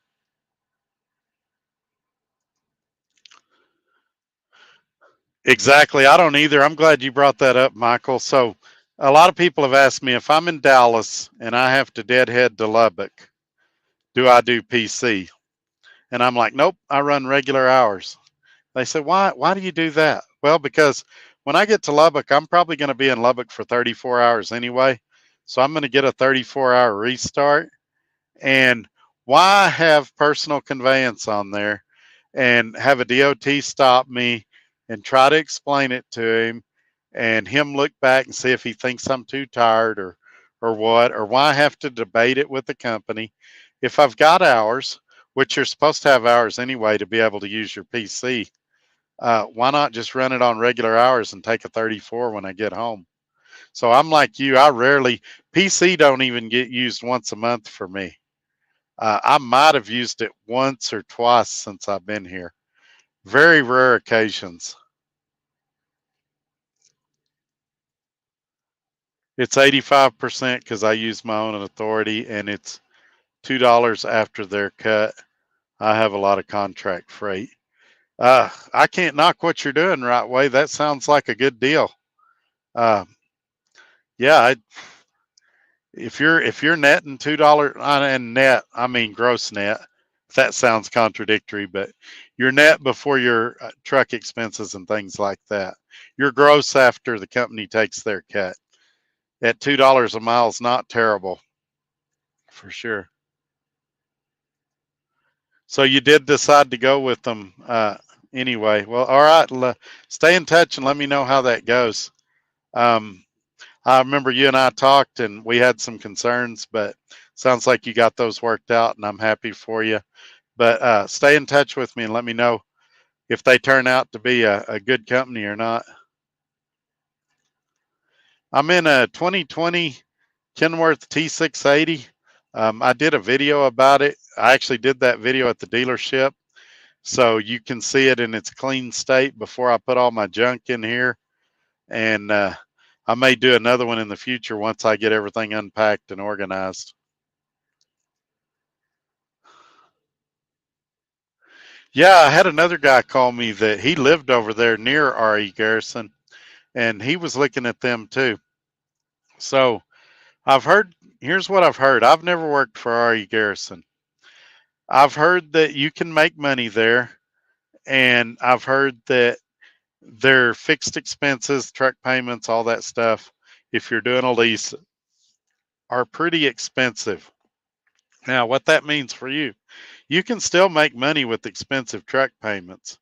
But if you get a brand new truck and something goes out and the dealership says it's going to take 3 weeks to get parts, you're going to be way, way, way in the hole. If you're a guy that likes to take a week or two off at a time, like I've been known to do from time to time, it's going to be tough to do. It could take you a while to get out of the hole.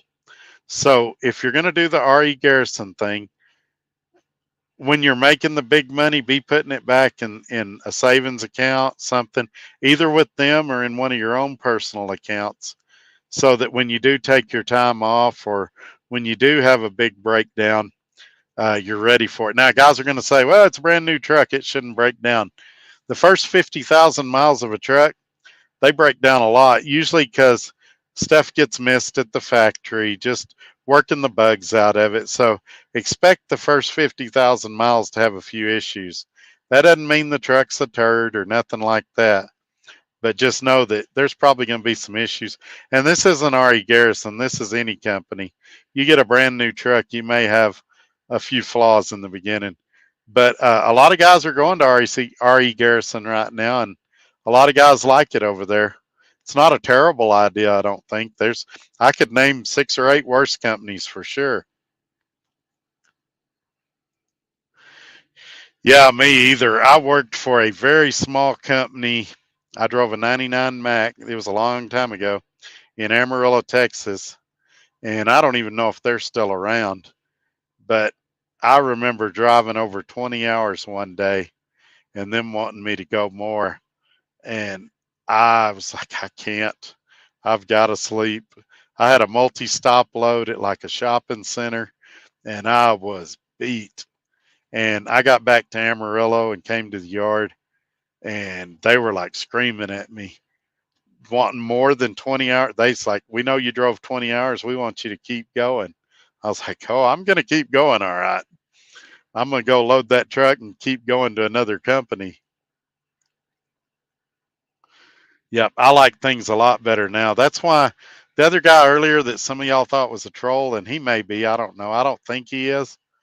But, you know, I'm for ELDs. I like them, but I don't think I'm asking for the moon and stars if we had 5 or 10 minutes of flexibility there. I would hate to think that I took my extra time, got out and looked, backed into a spot, and my drive time was 3 minutes over because of that I could potentially get a ticket from a DOT officer or get put out of service 2 or 3 days later because of it. That's all I'm saying. And yeah, you should plan all of that stuff, but I think common sense should come in there too somewhere. Okay, I'll message you as soon as I start in here. Sometimes those recruiters lie about mileages, and I don't want people to get false information. Yeah, 2 things you can count on, and you guys know I've worked with some excellent recruiters, but when you cut it all down, they're salespeople, and it's their job to sell you on a company. And so they're going to tell you the high side, not the low side. They're going to say, oh, yeah, you can get 3,000 miles a week, and it might be 2,600 miles a week.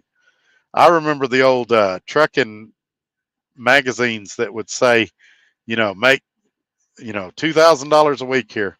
Whatever number they said on there, in my mind, I cut it in half. And that way I wasn't disappointed. So if they said, oh, you're going to make, $2,000 a week here, I knew it was $1,000 a week company. And I might do a little better than that there. I might do 12 or 1,300, But the guy that they're mentioning that made $2,000 a week at that company, he probably hadn't been home in 6 months. And I've got a good friend that used to watch my videos before his health declined, that he would stay out 3 or 4 months at a time. And those are the guys that are going to make that. Those that have a family, that have a life, they're not going to make the top dollar numbers that these recruiters throw out there. Good night, Brian. Have a great night.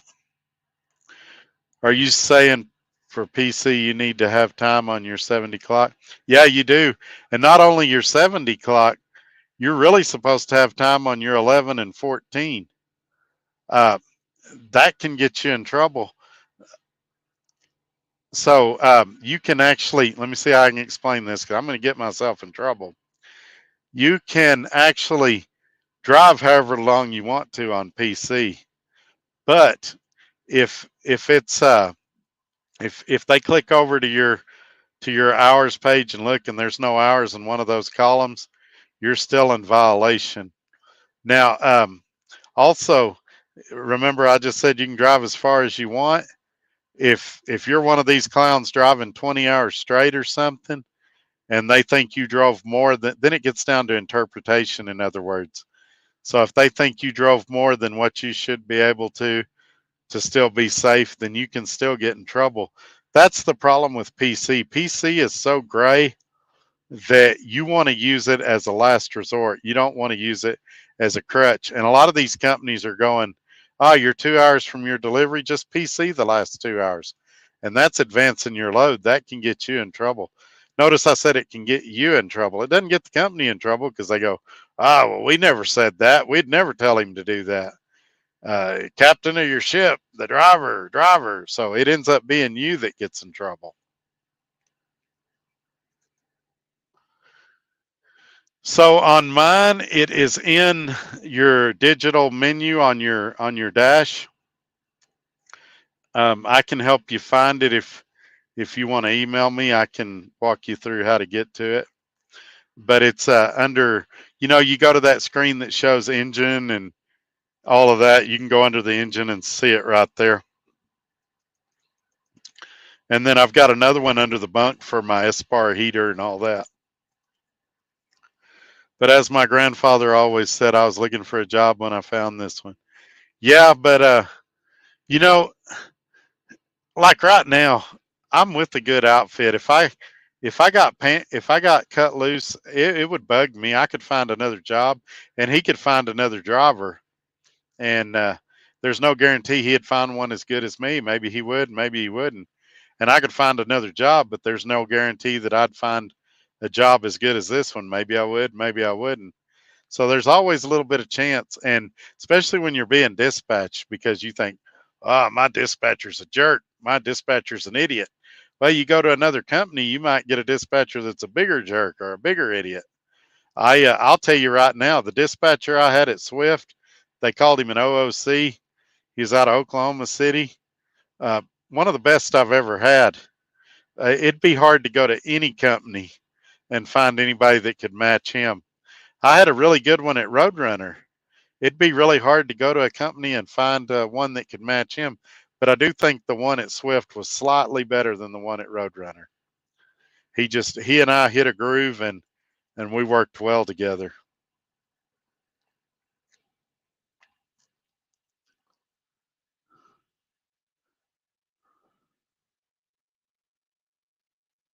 Let's see, what did I miss?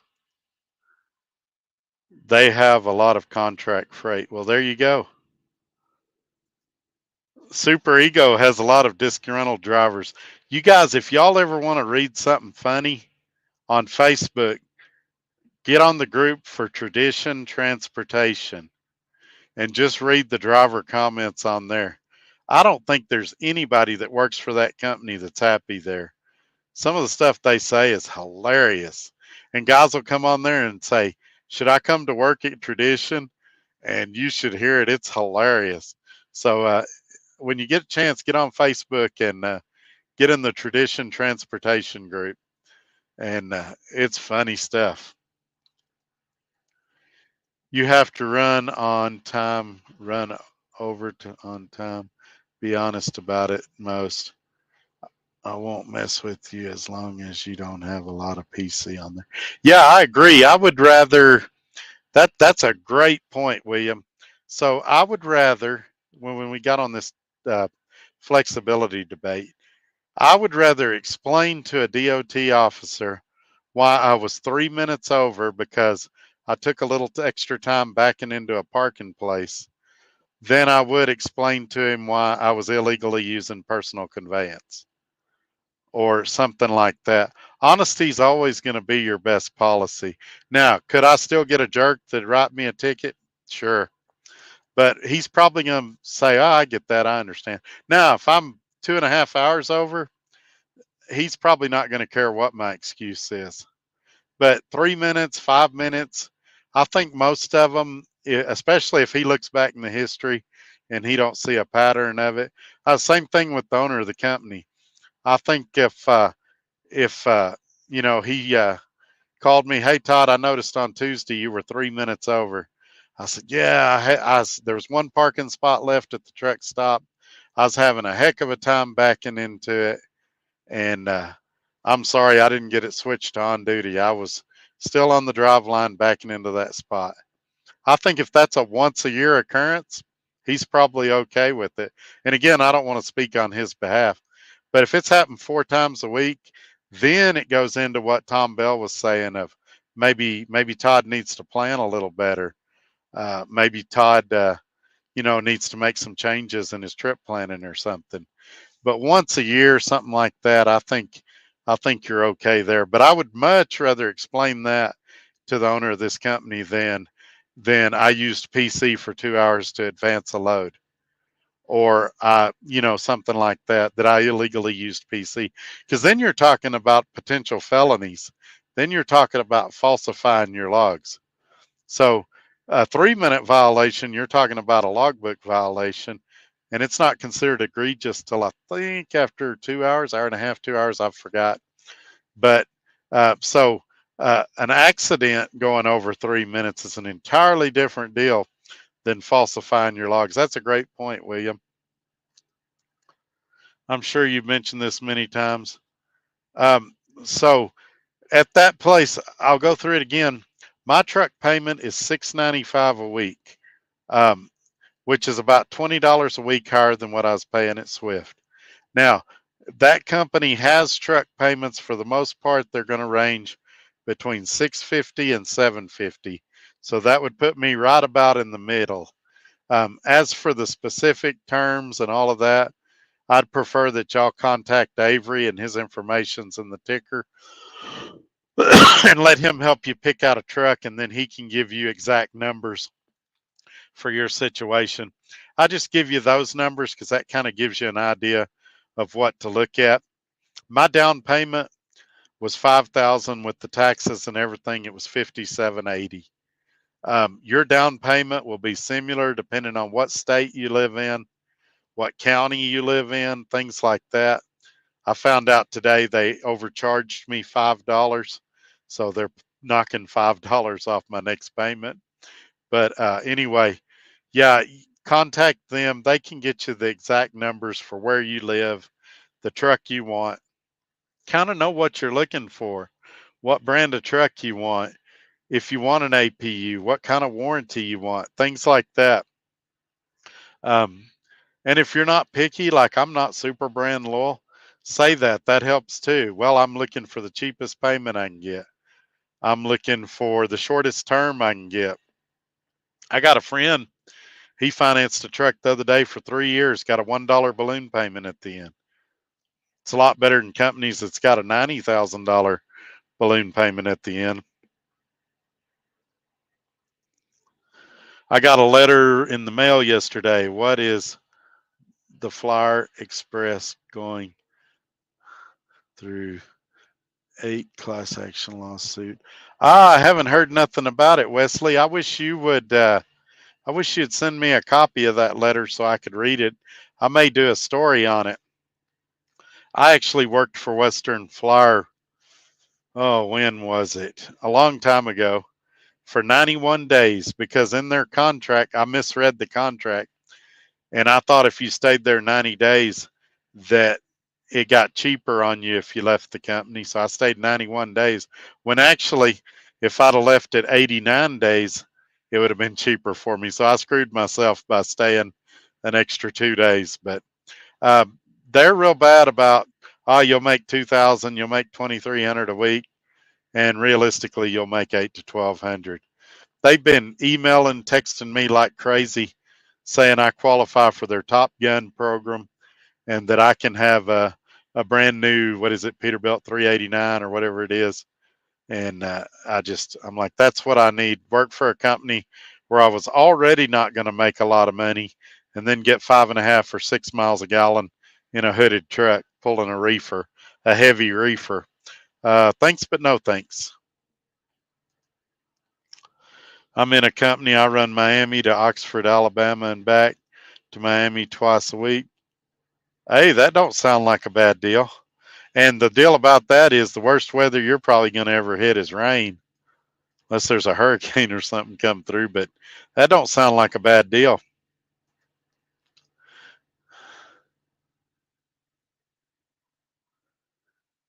Yeah, that doesn't surprise me at all. Rosedale used to be a good company. Don't know if they anymore.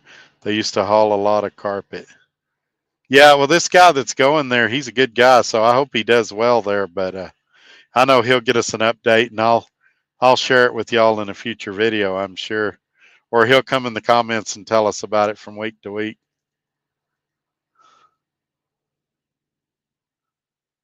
Guess a lot of people, is that the same comment? Wesley, your message is coming through a lot.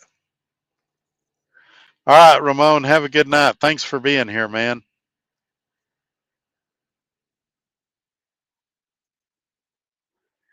Yep, you sure did. I'd forgot about that.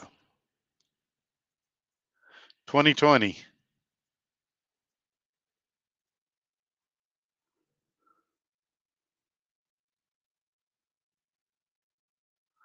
Oh yeah, there's a lot of that too. And I blame, kids are real bad about this. They like when I was young, you were taught that you start at the bottom and you work your way up. Kids don't want to do that now. Kids want to start at the top and stay at the top. They're too good to sweep floors. They're too good to carry out trash. They want to be a manager. They want to be the boss. And to them, managing means sitting at a desk and playing on their phone all day. And I mean, you see it in restaurants too. You go in to eat and your waitress is leaning on the counter, playing on her phone, uh, not not concerned about what you want to order or nothing. And it's just there's a really bad work ethic going around right now. We all want to be paid $1 million, but we won't want to do anything for it. And I've gave this example in other videos. I got a friend that works at Roadrunner, and he used to have a uh, a deal with some Chinese restaurants, and he would make outstanding money. I mean, like $8,000-9,000 a week take home, but he'd have like 20 stops. And so people would approach him, hey, I want to do what you're doing. And he'd say, all right, I'll get you on. It's 20 stops. Oh, I don't want to do that. So they wanted the money. They just didn't want to do the work it required to get the money. And he used to get so frustrated. He'd call me telling me those stories. Hey, Todd, thanks for being here.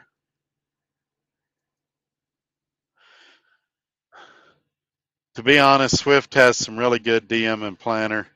The only bad experience I have with Swift is the repair shop and rude recruiter. Yeah, I tried to get everybody to go through Michelle, and some people went with different recruiters. As far as the DMs and planners, they do have some good ones, but they've also got some bad ones, and I guess that's true with any company. But there's still a lot of guys I talk to over there that are really struggling to get loads.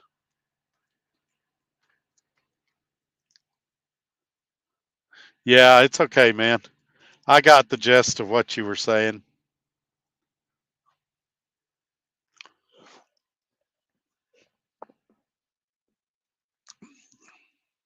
Gary is back.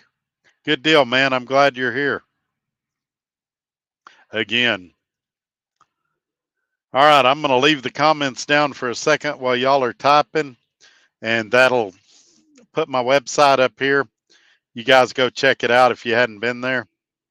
And that also makes it easier to see the ticker, and you can get that information.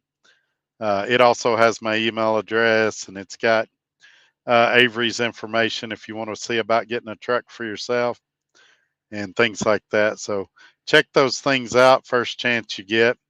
I don't know where we're at on the thumbs up, but I hope you'll consider giving me a thumbs up. That's free to do.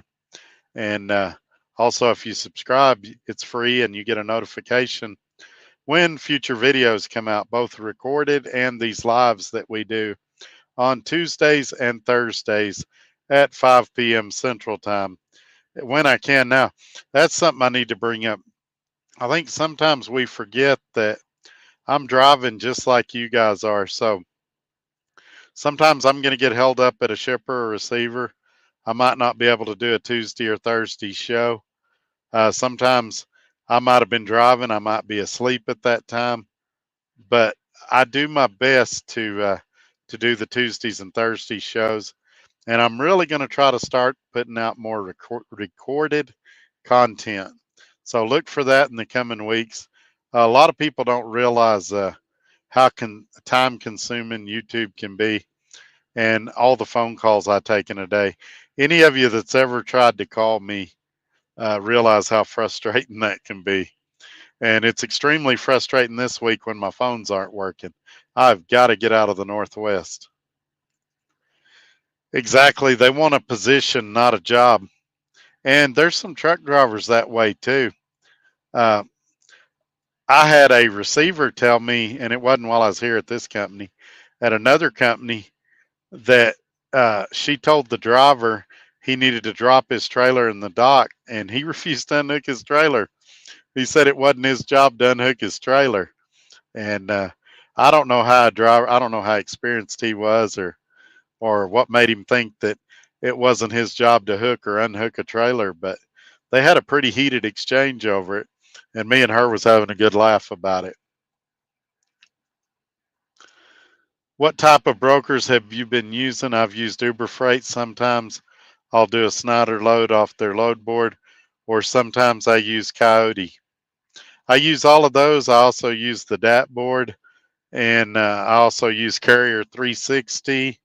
And let me think who else. I've got a few of them I use.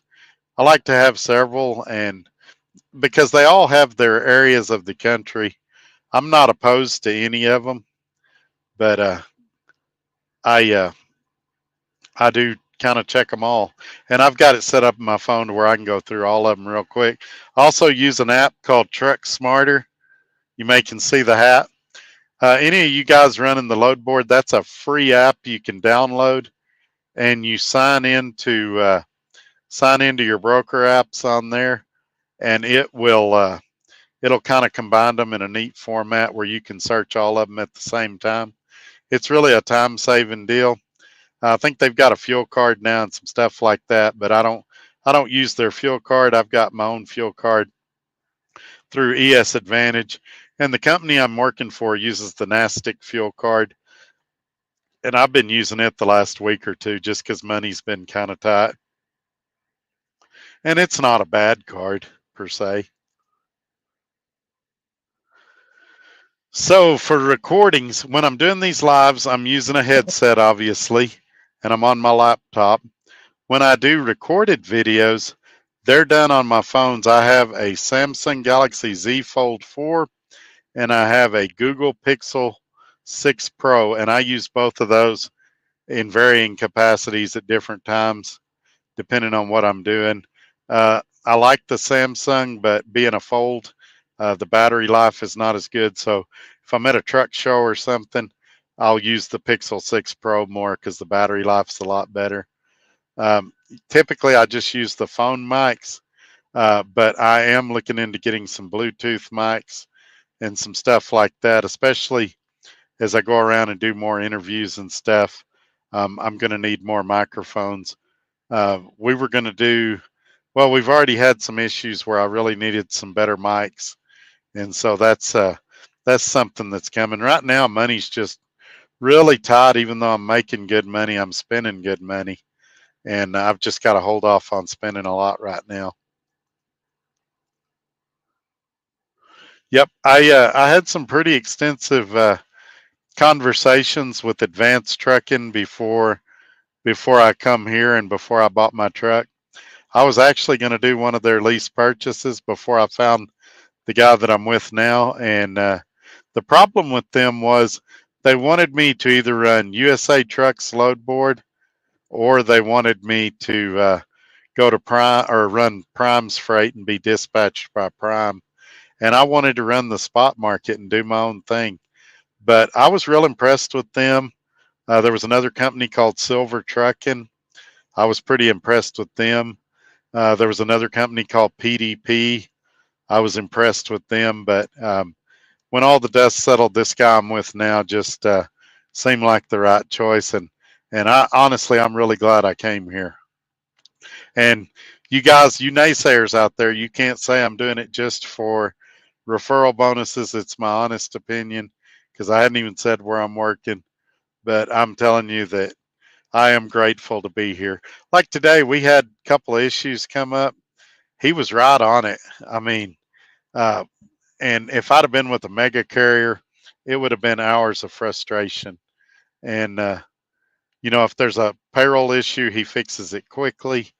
Like I said, if I had a good trailer, it'd be the perfect company, and that's something he's working on. So I'm not even complaining about that, even though it sounds like I am.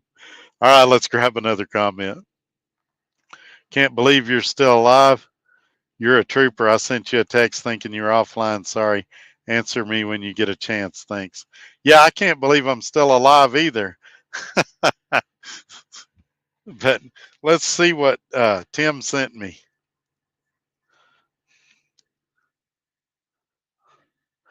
I'm going to read Tim's comment live on air. You guys will love this.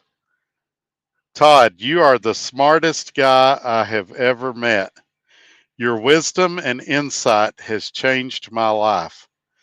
Thank you for all you do. I am in the process of selling my 401k and my house and donating all the proceeds to your great channel. Thank you for all you do for me and your viewers. I could never thank you enough in one lifetime. Well, thank you, Tim. That means a lot. I appreciate that text. Now, let me read it silently off air. Hang on a second.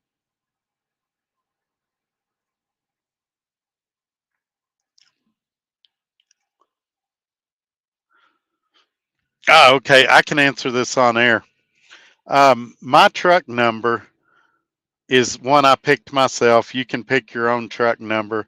I chose 806 because some of my stuff, like my Cash App and stuff, has Trucker Todd 806, and that's actually the area code where I live.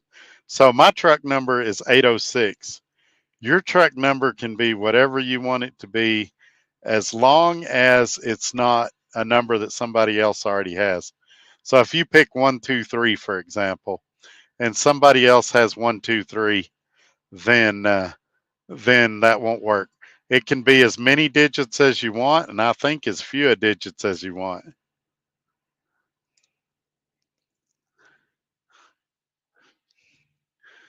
Tim just commented, Todd, you're the smartest guy I've ever met. Your wife is so lucky. Well, thank you, Tim. I know that she feels lucky as well. You're welcome, my friend.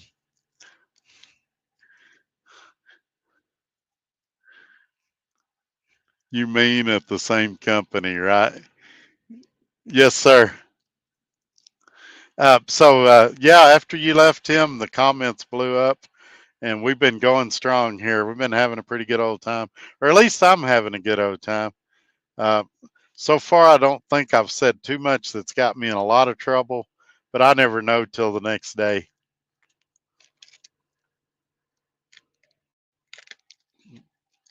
Yeah, that's what I mean. You don't want to have numbers that are identical to somebody else within the company. and there's only 5 or 6 of us, so it's highly unlikely. But just pick a cool truck number that you like. I thought about a lot of things. I thought about doing my age. I thought about doing my birth year. Um, I thought about doing a countdown, like the countdown at the start of my live videos, like 4, 3, 2, 1 or 3, 2, 1 or something like that. I thought about doing truck number one, but I just I don't know. Yeah, but I'll be curious what number you pick. And the reason he needs to know, I'm in trouble. The reason he needs to know your numbers is he's ordering or he'll order the decals, and so he doesn't need it right this second probably, but he'll need it before he starts ordering the numbers. There you go. Go with 806. Well, the comments I made tonight may get me fired, so 806 may be available. I got one picked. I just want to make sure I didn't look stupider than. No, he. One thing that scientific studies have proven is that if you hang out with really smart people, it'll rub off on you. So, hanging out with me, Tim, has probably increased your IQ 20 or 30 points. I do agree with Wesley, though. Whatever you do, don't make your truck number 666. Now, if you did 4 6s, 6666, that could be like the 4 6s ranch in Texas, and that'd be kind of cool.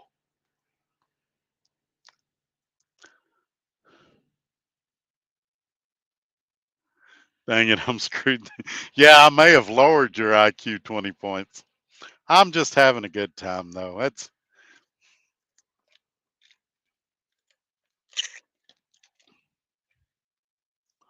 Dang, that's so much better than I thought it was going to be.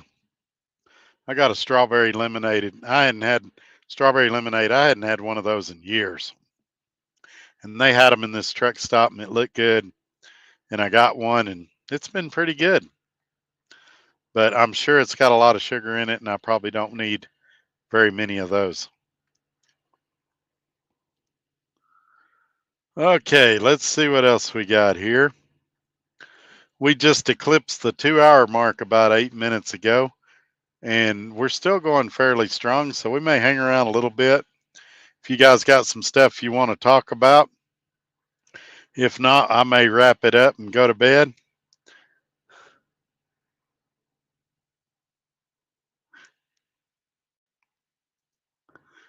If you do that truck number, we need to have a camera set up because I want to see his reaction when he tries to order the decals. I'll tell you another cool truck number. If your truck number was his MC number or his DOT number, that'd be pretty funny too.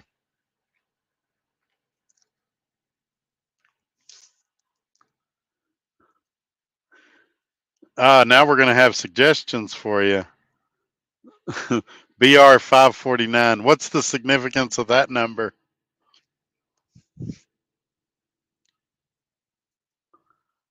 I went with my last bill of lading. There you go. That's hilarious. That's hilarious. Yeah, I wanted mine to be something catchy and easy to remember, but I'm not doing any referring or nothing here, so I guess it really doesn't matter. About the only significance to me having something catchy or easy to remember is when I go to the truck shows, or if you guys see me at a truck stop or something, you'll know it's me. Probably not a lot of truck numbers out there that are 806. Yeah, I thought about 777. That'd be a kind of a cool truck number. Hey, long time no see. Miss Limousine is here. Thanks for coming in. I'm glad you're here again.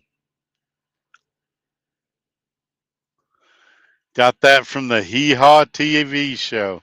Man, that's a long time ago. You too, William. Thanks for coming and hanging out with us. No, I already sent him back the email. Truck number is 777. So you went with 777, Tim?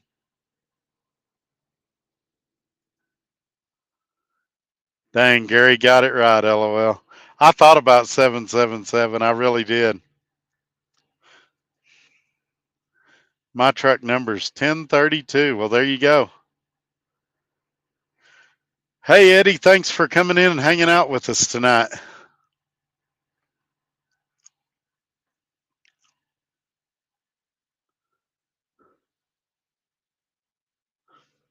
Let's see what else we got here.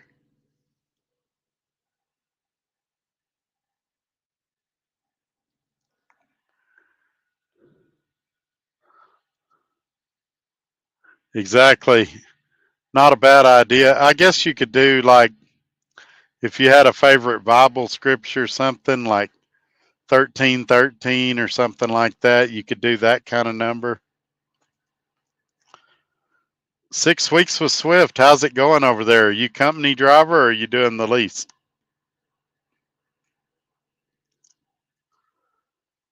Miss Limousine said I think she was trying to say hi.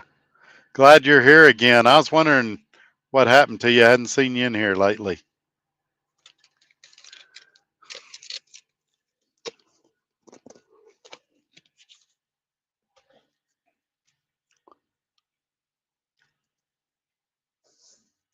So how are the miles going over there, Eddie? Are you getting a lot of work right now?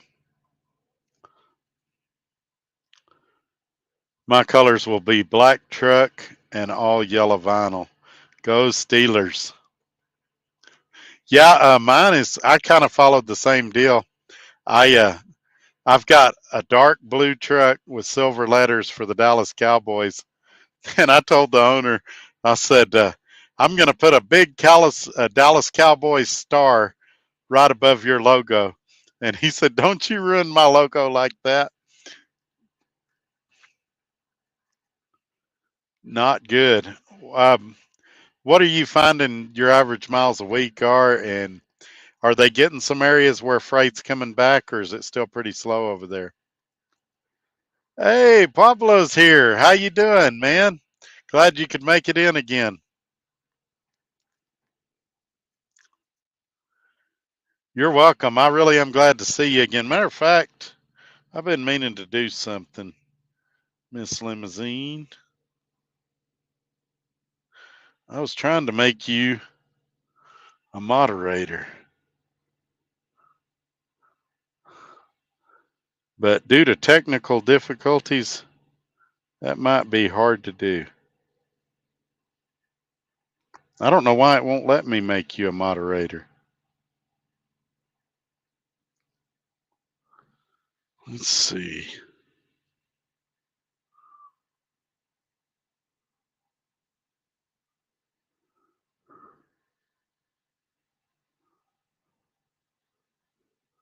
Well, I tried. I don't know what's going on. We're having all kinds of issues tonight.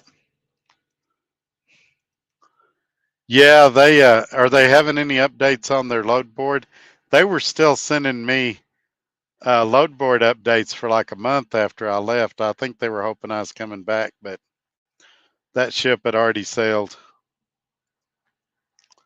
Yeah, he replied okie dokie, so he must not have been a Steelers fan either. Well, he was joking with me, but I did tell him, I said, I'm going to get a big silver Dallas Cowboys star put above your logo. And he said, don't you ruin my logo. For those that don't know the guy, he's a good guy. You can kind of joke around with him about stuff like that. Northeast dead. Well, that might be a good thing. I am almost in Oregon, now on Interstate 84 North. Man, you and I were in the same neck of the woods. I was out that way, not in Oregon, but I've been over in that part of the country. I've been in the Northwest for the past week. I'm glad you're back, Ted. We just been kind of goofing around, having a good time. If you got anything you want to talk about, throw it in there and we'll get it in there. Lately, the video's been running about 2.5 hours, so I'll probably sneak out of here in about 15 minutes. unless you guys got something else to keep us going. They tend to forget you're an owner operator. Yeah, I would tell you that, they're not bad people. They've just got different goals than you do. Their job is to make the company money. Notice I said the company, not the driver. And their job is to cover all their loads for their customers. Your job is to make you money and to pick loads that give you the best chance at making money. So sometimes y'all's goals are going to be aligned, and sometimes they're going to be entirely different. For example, they may have a 200-mile load that has 3 days of time on it, and they need to cover that load to make their customer happy. And so they may tell you, Eddie, this is the only load we got. If you don't take it, you're going to be sitting 3 days. And that may or may not be true. But you are thinking, well, I need 2,500 miles a week so I can make the kind of money I need to make. So you might have to determine that, hey, it's better to take my chances and sit here than it is to pull a load I'm not going to make any money on. And the reason I say that, they're going to tell you, well, 200-mile loads pay better, and they do. But what you have to look at is your daily revenue. And $200, 200 miles, even if you're getting $1.36 a mile plus the fuel surcharge, and say it's $2 a mile with the fuel surcharge, which would be a little under that, but for round numbers, that's $400 a day. Time you take out your truck payment, your fuel, your insurances, you're not making the kind of money you need to make. You need to make $800 to $1,000 a day to make the kind of money that you want to make for your business. So sometimes you may have to do a load like that to help them out to be a team player. But afterwards, they need to help you out and hook you up with something good. And so I think they do tend to forget that you're an owner operator because they just see a number on a screen. And to them, you're no different than a company driver.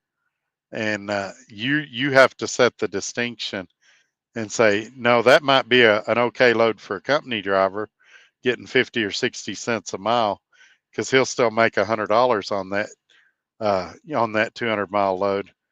But me, I got all these expenses. I got to say no to that one. I'm just okay.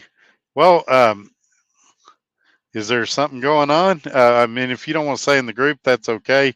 You can email me. But if there's anything I can do to help, let me know. Are you having truck problems or freight problems or whatever you want to talk about? We're here. Or you can reach me privately if you need to. All right, Michael, have a great night, and we appreciate you coming in. What about truck 1188, Dead Man's Hand? There you go. It feels that way sometimes right now. I also left Swift, now doing flatbed with a local company. Oh, yeah. Yeah, I'm glad. If I was a little younger, I'd have that flatbed itch right now, but I'm too old, too fat, and too clumsy. I'd fall off that trailer and hurt myself. Is all good. All right. Well, that's what we like to hear.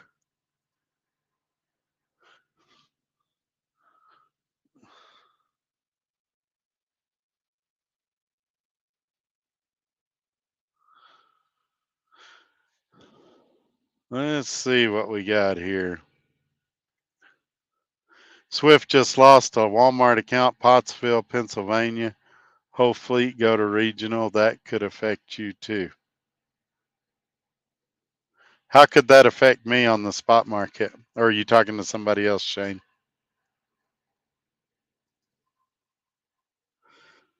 Haven't released where I'm at yet. May do it at some point. I'm with a really small company.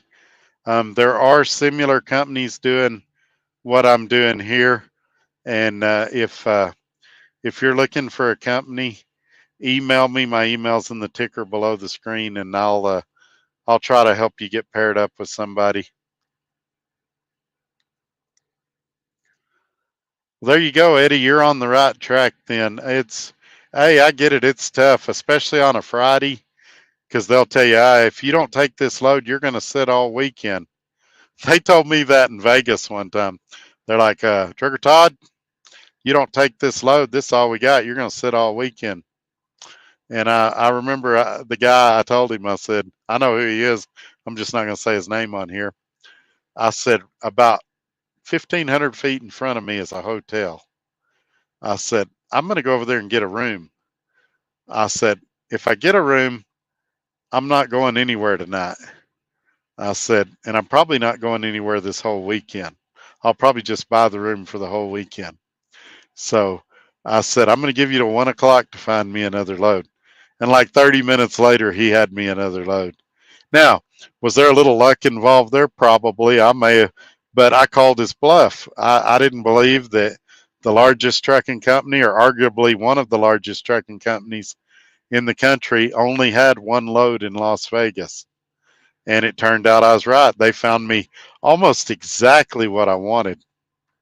Seems like I was trying to get home for a doctor's appointment or something. And when I put my foot down, then they found it. And and again, I'm trying to say sometimes you got to be flexible. Sometimes you got to do loads you don't want to do. But sometimes you just got to hold their feet to the fire and say, I'm not going for this. Yeah, I haven't said. Oh, okay, to Eddie.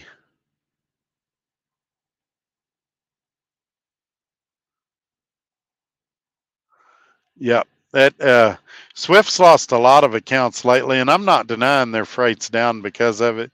They lost the Costco account in Minnesota, Owatonna, Minnesota. They've lost a few, and this is not the sky's falling. These big mega carriers lose and pick up accounts all the time. They undercut each other and they sign 6 month, 12-month contracts. This kind of thing happens. They'll bounce back from it, but there may be a few more weeks of slow freight or maybe even a few more months, especially with the economy like it is right now. Yeah, originally they said, and Coretta, I don't know if you know Coretta. Coretta, they originally said, we're going to have it in August. And Coretta said, yeah, but they didn't say August of what year. And that's really true. The guys that I talk to over there that are still beta testing it say that it's a long time from being ready from prime time. And so I think that I think that they realize at some point, if it's not what they said it was going to be, there's going to be a mass exodus. And I think when they release it, it's going to be a big disappointment to a lot of people. And I feel pretty comfortable saying that because I've seen it firsthand. Brett told me right now they're paying the first 100 miles a deadhead on it. And when they release it to everybody, they're not going to pay any deadhead. Now they change their mind pretty often, so they may change their mind about that. But and I know what people are saying. Well, Todd, you're on the load boards and you don't get paid for deadhead, and that is true. However, I negotiate my rate here, and I can figure deadhead into that. When they say we're going to pay you mileage and no deadhead, that's cutting your pay 20% because you were paying deadhead and now you're not. And their response to that was, because we had this debate, the response was, well, then just let us dispatch you and you get deadhead. And so that tells me right there, you really don't want a load board, but you're offering it so you can say you offer it. It's real chinchy the way they're doing it. All right, what else? You're welcome. Silver trucking seems to be okay so far. I'll keep y'all all updated. I appreciate that. Yeah, a lot of people are saying good things about silver trucking. They used to let you run the load boards, but I think they require you to be dispatched. Yeah, I called theirs also. Yeah, good deal. That's what you got to do. It's scary, hey, because eventually you're going to get burned. Eventually they're really telling the truth and you're not going to have a load for the weekend. But that's fine. Get you a hotel or take a 34 in your truck or whatever you want to do, and then you'll be ready to go Monday morning. It hurts them just as bad as you when you're not running. I've been driving Freightliner from new. It has 495,000 and the hours is 30. Man, that's extremely low hours. Do you have an APU or do you just never idle? How'd you get them so low? That's impressive.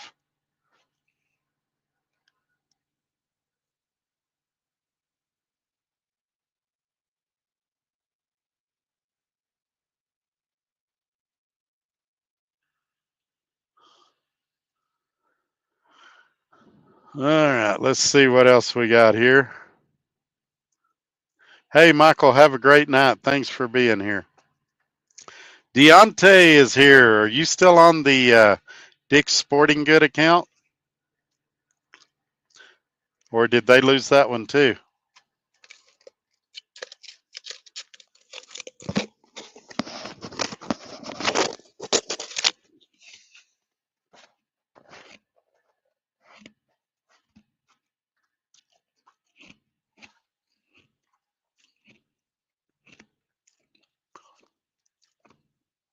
Well, I asked him a question along these lines when I was there. I said, "Hey, if you really don't have any freight, why don't you freeze hiring for a couple of weeks and till freight picks back up?" And they said, "Well, Todd, you don't understand. When we go to shippers, our big selling point is capacity. We've got X number of trucks out on the road. We can meet all your shipping needs. And if we stop hiring, we can't guarantee that capacity." And while I get that, they've got to figure out, by the same token, you can't have customer service people there and salespeople there for a year and a half saying, we don't have any freight. It's your job to get freight. And I've told the story when I sold cars, when I managed a car lot. If we didn't have any customers on the lot, sales manager didn't accept that excuse. We better get on Facebook. We better be posting cars on our Facebook pages, trying to get people in. We better be calling friends of ours, trying to talk them into buying vehicles. They would bring us big, thick stacks of applications of people that had, for whatever reason, come in and not bought a car and told us to call them, try to get them back in there. They didn't accept that we don't, it's slow, we don't have any customers, the weather's bad, we better get some customers. It was our job to generate them. And I would tell you, it's that salesperson, their job to generate loads. If there's no loads, they need to be out knocking on doors, taking, uh, shipping companies out to lunch, whining and dining them, getting them to give them their business.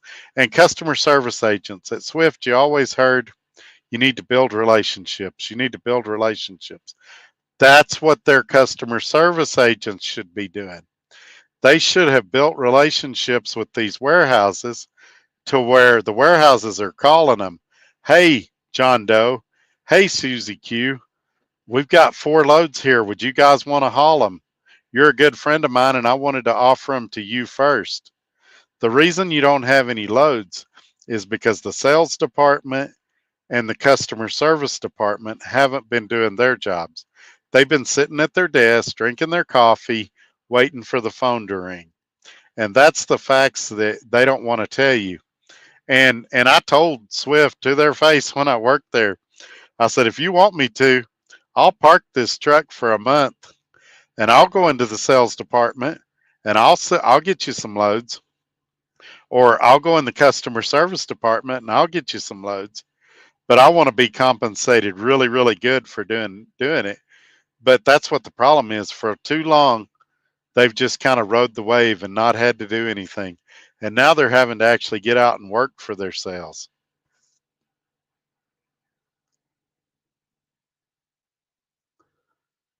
Yeah, no load board and no forced dispatch. Well, at least it's not forced dispatch. But now what you got to see is, if you turn down a load, do they still kind of blackball you even though they don't force dispatch you? Yeah, when I was at Swift, I was trying to get a hold of you because I was going to bring you on a Tuesday show and interview you about it. but I couldn't find your email. I couldn't find your phone number. And I know I've got all that stuff. I've had tons of phone issues and I've traded phones multiple times and a lot of my information's got lost. I will guarantee you will never hear or see no freight on the load boards. Tons of freight. These mega carriers are full of baloney. Well, I got myself in trouble with that too because when I went to F2F, I was down in Odessa and I was like, to all you Swift people that's been hearing there's no freight, I'm on the load board right now. I was on the DAT load board. And for, I think it was a 150-mile radius of Odessa, there was like 2,500 loads on there that day. And I said openly on that video, I said 80% of them are junk. I'd never haul them. But for Swift to say there's no freight, there's no loads is baloney. Now, maybe they're afraid to tell you they lost some accounts. Maybe they're afraid that you'll get scared and quit the company. But I mean, really, you should realize all these companies lose and gain freight all the time. But to say there's no freight is just anybody that's ever looked on a load board knows that's baloney.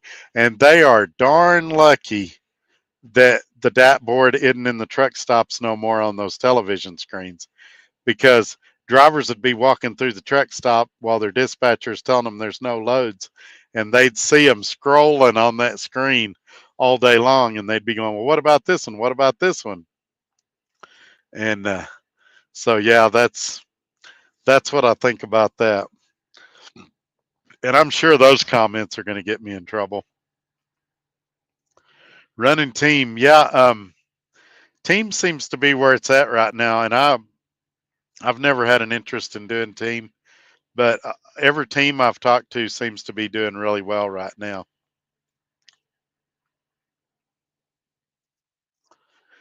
Tim saw one right by his house going 250 miles, paying 1,200. That's a great load, but you got to be careful that it doesn't have multiple stops or something, and even then, it might still be worth doing. I saw some today in Texas that uh, they had a couple stops on them, but they were paying almost $4 a mile. So at that point, would I probably do one? Yeah, I'd probably do one for $4 a mile and stop at a couple of places. A lot of it depends who, what, when, where, and why. If it's something you can get off real quick and go on to the next stop, and the backs are pretty easy, it's not bad. If it's Brooklyn, New York, then I don't care if it's $50 a mile.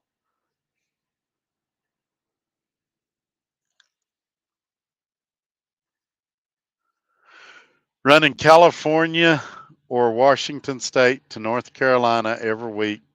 We never stop, only fill up or waiting for a load. Wow. Man, I think y'all got it made.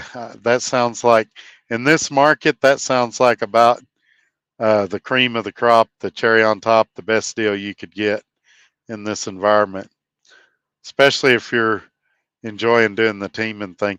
I use a CPAP machine and I use the humidifier, and bouncing down the highway, I'd worry about it bouncing off the shelf. I'd worry about it getting water somewhere it wasn't supposed to get water and shorting out. So I don't think team or training is going to be an option for me. Now, I do have an adapter where I can use it without the humidifier, but if I do that, my mouth gets really dry. I get a sore throat. So I don't think I could ever team, but as I continue to lose weight and get healthier, there may come a time where I don't need the CPAP machine. But even then, I think it'd be hard for me to sleep behind somebody else driving. It also may have been a round trip too. It didn't have the details, so I would have to call on it. Yeah, that's the other thing. There's one broker, and I don't want to call them out on here, but they do round trip bundles. And if you do one, you almost always get screwed because they'll put a bunch of cheap paying stuff with one mediocre paying load, and it'll keep you busy for a week and you'll run a lot of miles. but you could make more revenue if you did those loads individually. Yeah, exactly. Stay out of New Jersey.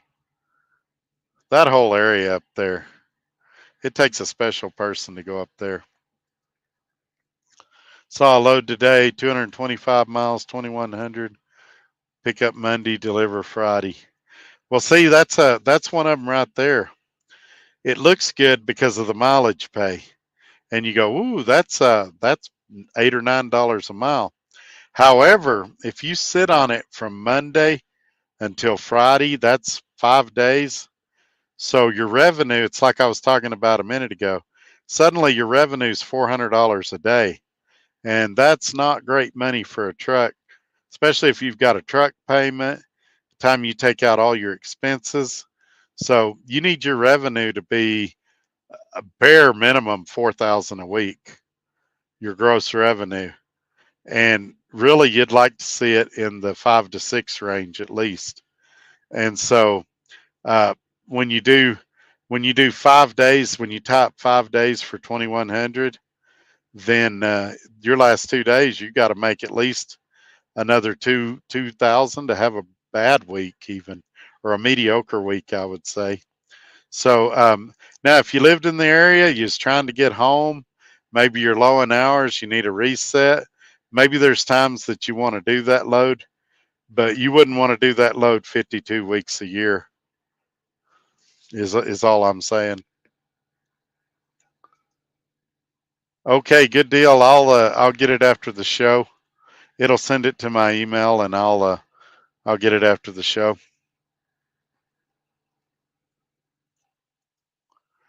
Yeah, I'm that way too. I'll go, I'll get on here and I'll complain about this state or that state, or I'll say that I won't go to the Northeast, or I don't go here, don't go there, but I can be persuaded to go anywhere.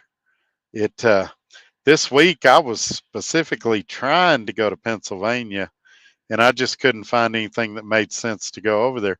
One load I looked at was going to have over $300 worth of tolls, and they were wanting to pay like $1.60 something a mile. I would have not made a penny on that load, and I'd have had my truck tied up for a week. That load Rick put up would be good if you had 2 trailers and a drop yard. I would drop that bad boy near the final and run my. Yeah, that might work if you could do something like that. But a lot of times, especially now, the brokers are all tracking you, and they want you with that load all the time. If they seen you going other places, they would freak out. They are going nuts about verifying you work for the company you say you do, wanting pictures of your truck. I guess there's a bunch of theft and stuff going on right now. And I don't know that if I decided this morning that I wanted to steal from my boss, I don't know that I'd know how to do it. And I don't know that I could ever talk myself into it, because what am I really going to make? There's so many ways that trucks and stuff are being tracked now, that if I started going a different direction, uh, they would know pretty quick. If I just opened the doors and I said, all right, I'm gonna sell everything in the trailer. There's so many snitches now that within 30 minutes of doing it, somebody would call in on me. I'd get arrested. All I'd do is ruin my ability to earn an income and rip off a really nice guy. So I get it. There's some people with moral challenges that they would do stuff like that. But even if you told me, Todd, today you can rip off your boss and you're going to get away with it, why would I? I make a good living. I make a fair living. I can sleep good at night because I'm not screwing anybody over. And I'm actually helping lots of people with this channel. And so when he and I were talking today, I said, man, they're really worried about theft these days. Drivers stealing loads from their companies. He said, yeah, they're having a lot of cases of it. They're pretty concerned of it. And I was like, I don't get it.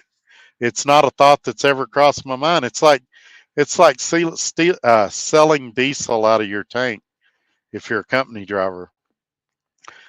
what's the point? You get a little money then, but I mean, your company's going to realize, hey, your truck's showing you're getting 3 miles a gallon, and everybody else is getting 8, and you're constantly having to fuel your truck. And I don't see the point of being of how thieving benefits you. Maybe I'm dumb, maybe I'm slow. It's and if you're an owner operator, it really doesn't benefit you. I could get $1,000 a day worth if I wanted to, but it's still coming out of my check. So basically, I'm costing myself money.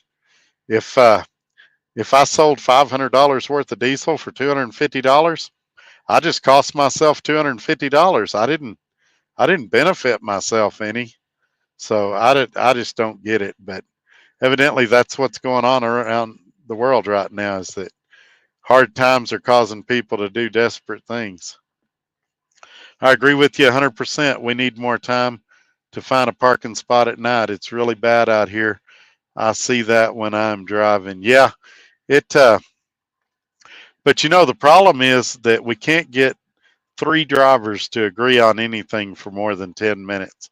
We have a situation where it's like we were having. I'm saying, hey, we really need more flexibility. We really need more parking. Let's open up these closed rest areas. Let's open up these closed way stations. Put a trucks only sign out there and let trucks park there and get their 10-hour break. And I got drivers coming on here going, no, you need to plan better. We can't fix trucking if we keep eating ourselves. And that's the problem, is that instead of us all sticking together and saying, hey, this is a real problem, how do we fix it? We start arguing amongst ourselves. Is it really a problem? Would that really solve anything? And nobody's putting up a better idea. I'm putting up a cheap idea that we could do in a week. In a week's time, we could have every closed way station and every closed rest area in the country open. Each county could send a few guys out there and do it in a few hours. But instead, we're going to talk about building this new parking site. We're going to add 50 spots in Florida or whatever. And we've got all these other places that are wide open, not being used, that we could open for free. It makes no sense. Can't go anywhere on Swift loads. I use Pilot Prime Park, and it's a little extra cost, but I never had to fight for a parking spot. Yeah, I do that too. I find myself paying for some parking spots from time to time. But we all pay enough road taxes, income taxes, that we should be able to use the closed way stations and the closed rest areas.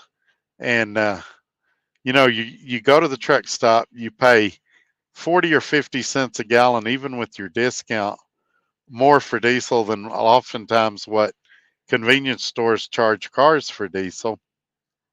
Then if you go inside and get a fountain drink, you get one that's twice the price it would be at a convenience store. And if you get a hamburger or something in there, it's double the price it would be at a normal restaurant. Now, I get it. You can eat in your truck. There's ways you can save money. But even that's getting hard. You go to Walmart, they don't want trucks parking there no more. And you can do like Tim did. You can pay $99 a year, and Walmart will deliver your groceries to you. But there's some of that stuff I'm weird about. Like, what if I want some produce? I like to look at my produce before I buy it. Are they going to look at it, or are they just going to give me the first thing they grab out of the produce bin? Same thing with dairy. Milk, I want to get the freshest date I can get. Are they going to do that, or are they going to grab the jug that's up front no matter what?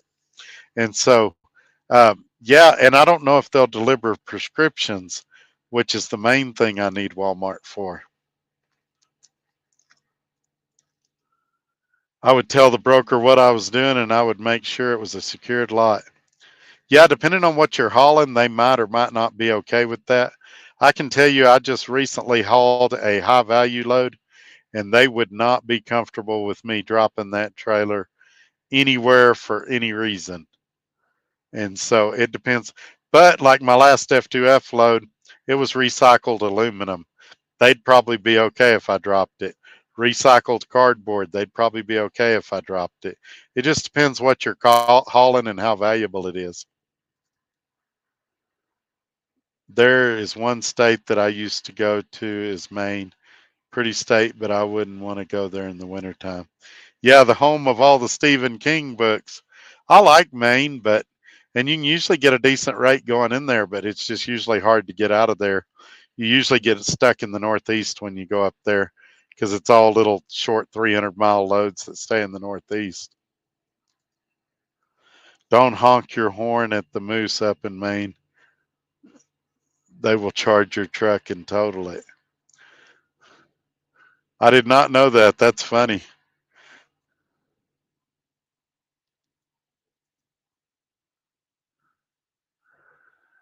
Well, that's good. If you're going to make the sacrifices to run as a team, at least you're reaping some benefits from it. I hope you're investing that money or saving it or making that money work for you so that all your hard work's paying off. You guys deserve it, and I'm glad y'all are doing well.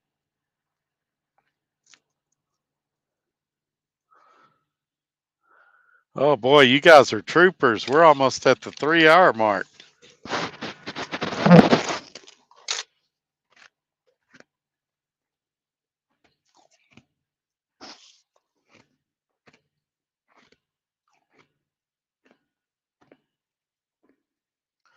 Let's see who else we got here. Oops. Man, we had a lot of comments. I didn't realize there was that many. Gary says he's familiar with the moose up there. I didn't know they'd charge you if you honked at them. First one I saw in person, I was shocked at the size. Yeah, I saw some in, I guess they're moose or elk in New Mexico. And those things, I was shocked at how big they were. Kentucky, Georgia will allow truck drivers to park overnight at their scales. I think you can park at the scales in Florida. Yeah, some of them even have signs up that say safe haven, but some of them I've seen, even up here especially, they'll say no truck parking. And so I get that because they don't want to show up in the morning and want to open the scale and there's 50 trucks in there. But at the same time, scales that they hadn't used in a couple of years, that they got those big concrete barriers out there where you can't even get in there, or they closed the gates and locked them. Leave them open and put truck parking, trucks only, or something like that, and put a dumpster out there so people can throw their trash away. And if you really want to be nice, put a porta potty. You don't have to. And let trucks park there. Come mow it a couple of times a month, and it would make things a lot better, and it'd be cheap to do. There's absolutely no reason why they couldn't do it. No, you're right. Someone that takes from others is a lowlife. Sorry, that's how I feel about it. Yeah, I agree with you. Especially a nice guy, and this guy I'm working for is a nice guy. Even if you told me, if you had a crystal ball and you said you can get away with it, I wouldn't steal a penny from this guy. And if he overpaid me, I'd call him and tell him, "Hey, you overpaid me on this," and we'd make it right. I wouldn't try to sneak nothing by him. And if he was a dirtbag, I wouldn't try to sneak nothing by him. I'd go to another company. I just people spend so much energy trying to figure out how they can rip each other off instead of just doing what you're supposed to do. If you do what you're supposed to do, stuff works out. I think it's political that they're closing down the rest areas. That's very possible. Seems like these days everything's political. Be honest is the best thing. Yep, I agree with you. It comes back to the sayings. You can call it karma. You can call it reap what you sow. The way you treat others comes back to you, and it's why I work really hard on here to be honest. I had to do some things this week I didn't want to because some people in my circle were behaving in a way that I didn't feel like was the way I wanted to be associated with, or I didn't feel was ethical. And so it's cost me some friends over the years. But yeah, just do the right thing. Do the ethical thing. Treat people the way you want to be treated. And it's hard to do sometimes. And have I always done it 100% of the time? Nope, I'm a work in progress and I'm learning just like you guys are. But I don't intentionally try to screw people over or steal from people. No worries if you only have boxes of Twinkies delivered from Walmart. No need to pick those out yourself. There you go. Oh man, that you shouldn't have mentioned Twinkies. You're gonna make me go back in the truck stop.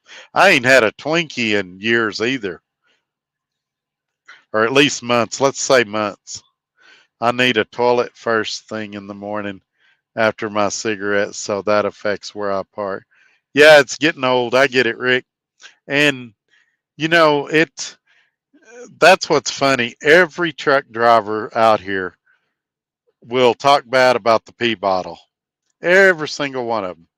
But I'll bet you almost every truck driver out here has used a cup or a pee bottle at some point in their life, and that's no problem. Uh, take that and dispose of it properly. Take it to a porta potty, pour it down the porta potty. Take it to a rest area, pour it in a urinal, do something like that. Don't leave it in a parking lot. Don't throw it in the grass where the lawnmower runs over it and it explodes all over him. Uh, Same thing with your poop bag. You got a poop bag, dispose of it properly, like you would your pet's poop. Don't leave it under some guy's truck or on the back of some guy's flatbed. Just have a little class, have a little pride in yourself. And for goodness sakes, whatever you do, when you go to a truck stop, don't take your shower at the bathroom sink. I, Guys are in there washing their feet in the sink and all of that. Get a shower. I've had to buy a few lately because my truck's doing really good on fuel. I don't like buying them. I prefer the free ones. Uh, but please, that's disgusting when you go in a bathroom and some dude's half naked at the sink washing his feet and his nasty butt. And then you got to go up there and wash your hands right next to him. Truck drivers cause no parking. They don't use dumpsters, and most of them just trash everything. That's why we have problems with parking. Walmart's a good example. Yeah, Walmart, the other problem at Walmart is guys would park, instead of parking at the back of the parking lot, because they're too fat and lazy, they'd park up close to the doors, and the cars would complain because there was no parking, and the drivers would complain because they'd get blocked in. If you find a Walmart that will let you park there, be courteous. I call the store. I say, hey, I need to come in and get some medication. I need to come in and get some groceries. Is there somewhere I can park for a couple hours? And they'll say, yeah, park on this end of the parking lot. Or I'll say, hey, I'm about out of hours. Can I spend the night here?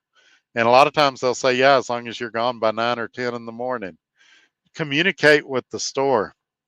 Uh, but if you're going to leave trash in the baskets, I've seen that. Big old kitchen trash bags in the baskets at the Walmart. No wonder they don't want truck drivers there. And for goodness sakes, if you're going to change your underwear, change your clothes, close your curtains. Nobody wants to see that either.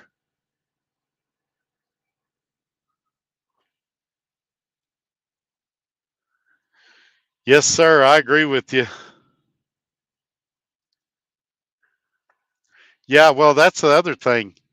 Let's say that let's say that when the owner was helping me put the starter on this truck, let's say that he had a socket set that I thought, man, I'd really like to have that. And let's say I got sticky fingers and took it. Every day after that, I'd be wondering, is today the day he's going to realize I stole his socket set? And even if he couldn't prove I stole it, he's going to have suspicions about me.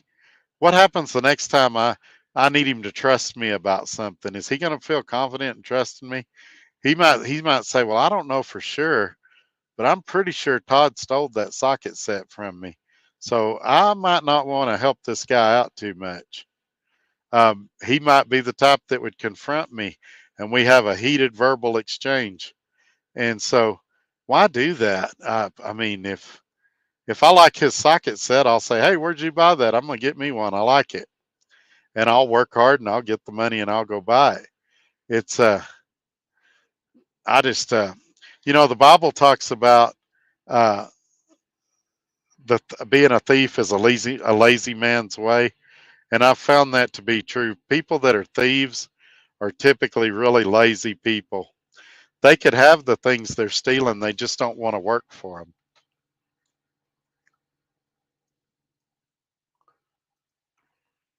Maryland scales allow truck parking. I'm parked at the Maryland northbound scale. The restrooms are inside the inspection bay. Well, see, that's how it should be. And I realize due to parking constraints, there are some scales that couldn't do it. But I'm not even talking about active scales anymore. I'm talking about the ones that the building's there, but the windows are knocked out. They clearly don't use it. They don't have any electronics in there. It's just a big concrete lot. Let people park in there. Exactly. And again, I'm not trying to force my religious beliefs on you guys. You can believe what you want to believe. I'm just saying, when the brokers, it come as a shock to me that brokers were having problems with drivers stealing loads from their companies. It's a thought that, and that's what I was telling the owner today. If I had the idea, I wouldn't know how to do it.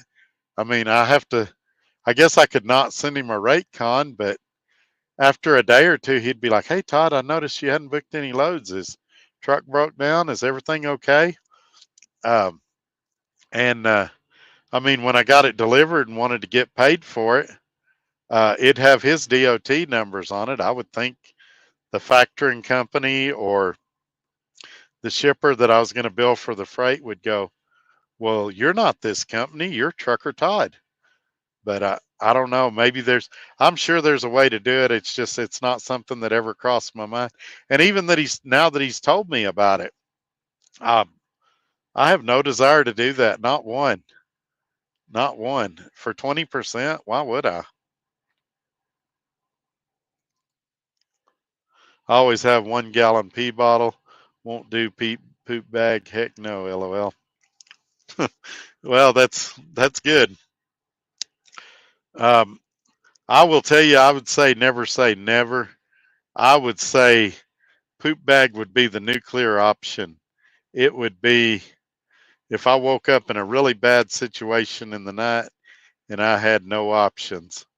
But I think that's like all the other things we've talked about tonight. That's a once a year type deal. That's not 3 or 4 times a week type deal. And so yeah, that's what I'd say about that. But I don't think anybody has a problem with you doing those things. And I think everybody knows those things go on. I think what everybody has a problem with is how everybody disposes of those things. And same thing about you guys with dogs in your truck. Take your dog out into a remote part of the truck parking lot and preferably pick the poop up and dispose of it. Don't do it on the grass by the front door of the truck stop where everybody's walking and somebody's going to step in it. I mean, and for goodness sakes, have a leash on your dog. Don't have your dog attacking people at the truck stops. I, this is rant night. Thursdays are turning into rant night. I use an old disinfectant bottle. I go dump the urine in a toilet, then I clean out the bottle and repeat. There you go, Tim. That's the ideal way. If the trucking industry was all people like Tim, nobody would complain about the pee bottles or the things like that. And we'd probably have a lot more parking options. But when you throw your poop bag on somebody's flatbed because you don't like their company, or you tie it to the landing gear handle, or throw it on somebody's catwalk, or you put pee bottles under people's tires and it shoots out across the parking lot. That's kind of funny because they're not doing a pre-trip, but it's kind of sick because it just shoots urine everywhere. So, yeah, I can't believe we're talking about this tonight, but I guess we got to talk about everything sometimes. Maybe if I go to an inward facing camera company, I would switch to a poop bag and give them a show. Yeah, give them a little strip show every night before you go to bed too. Uh,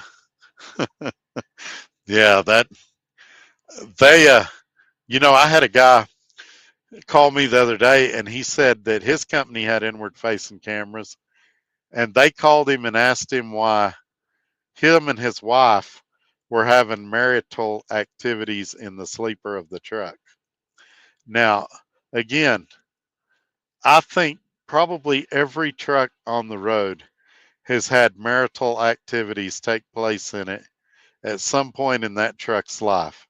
I think it's a little naive of that dispatcher to think that him and his wife are going to travel cross country together and they're going to be abstinent together the whole time they're on the truck. And I think it's more concerning that the dispatcher felt like he needed to watch or listen to this marital activity. And the guy said, "Well, I thought this camera only recorded in the event of an event." And he said, "Well, the truck was shaking and that triggered the camera." Uh, you can't make this stuff up.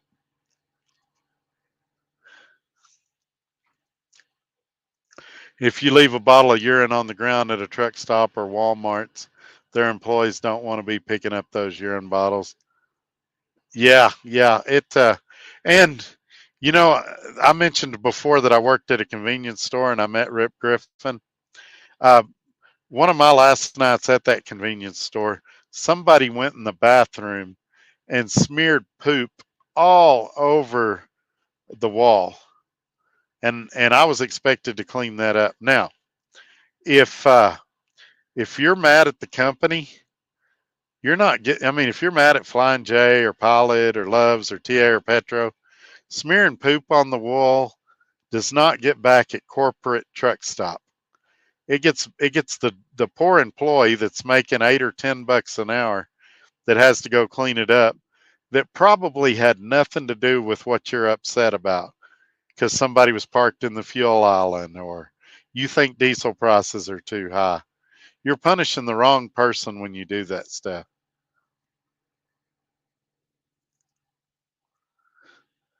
They do the same thing in the hospital, used pine bowl. Oh, okay. Let's see what else we got here. My boss pays for lunch and hotel and fuel. He gave me a company credit card. He trusted me. See, I like companies that'll put a lot of trust in you, but it always makes me cringe because there will be somebody at your company that'll take advantage of that trust, and then your boss will be afraid to extend that trust again. That's the problem with a guy like I work with. A good guy, eventually somebody's going to take advantage of him, and I hope that we don't all lose a good deal because one person doesn't know how to behave. Good people are to be rewarded for being good people.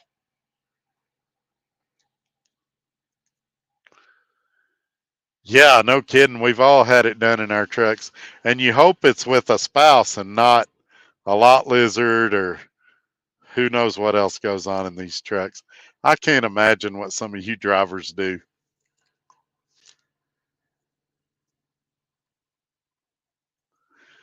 Yeah, that'd probably be the ideal situation, especially if you're going to do it while you're driving, is to get one of those deals like they use in hospitals. The problem is when you're going down the road, you've got three things to hold and two hands. So something's not getting properly held. And all three of them could lead to an accident. You got to hold the steering wheel, very important. You got to hold the bottle, also very important. You drop the bottle, it spills everywhere. And you got to hold yourself. Any of those three things aren't being held, and it could be a catastrophe in the truck. And you've only got two hands, so I guess you got to figure out how to do that. And then you got the problem if you're just holding the bottle, getting certain parts of your body wet if you pee too much or whatever. I can't believe we're discussing this. And the other half of truckers are having solo marital affairs in the truck. Yeah, that's true. That's your in Spanish they call it Sancha. You got your Sancha in another state, and there was a time in trucking when a lot of us had a girlfriend in every town or whatever, and especially when chat rooms were big. And so, yeah, you like I said, you hope it's with somebody you're married to, but who knows these days what guys are into and what girls are into. But for the dispatcher to think, oh, there's these two are going to sleep in a truck for weeks and weeks together and they're going to be celibate and nothing's going to happen. I thought that was pretty naive on his part. And I would have been extremely upset to know my dispatcher was sitting in his office with his buddies watching. I guess you could close the middle curtains, but I guess they could still hear the truck rocking and things like that. Good evening, F8. I don't think that will happen. He's very thorough in his interview process. Takes a month. Yeah, but you just never know. That's the deal about people is people start off really good, but then something happens in their life that breaks them and suddenly their morals go. So they're working along, they're a good guy, their wife loses a job and income gets tight at home. Then suddenly they might sell a little fuel or try to steal a cheap load or something, make a little money on the side. Or, uh, you know, they their kid gets sick and money gets tight or something like that. I think most people start off good and then they start rationalizing and justifying when something bad happens in their life. Wesley, this is definitely a too much information night. If you can see my face is turning red, I can't believe the things we've talked about tonight. Our safety guy at the place I'm at now told me he has seen many self pleasures. He said every time he has to check a camera, even it even cringes. Well, that goes back to you hope it's with a marital partner. I mean, there's probably some stuff going on in trucks that you and I can't even imagine. And I just, I don't, that's, I've got problems with inward facing cameras for a lot of reasons. And I guess that's one of them. And, these companies now say, oh, well, you can put a cover over the camera. Well, that guy that called me had a cover over his camera. That didn't cover up sound. And, they still clearly knew what was going on in his truck. And I think all of us are entitled to a certain amount of privacy.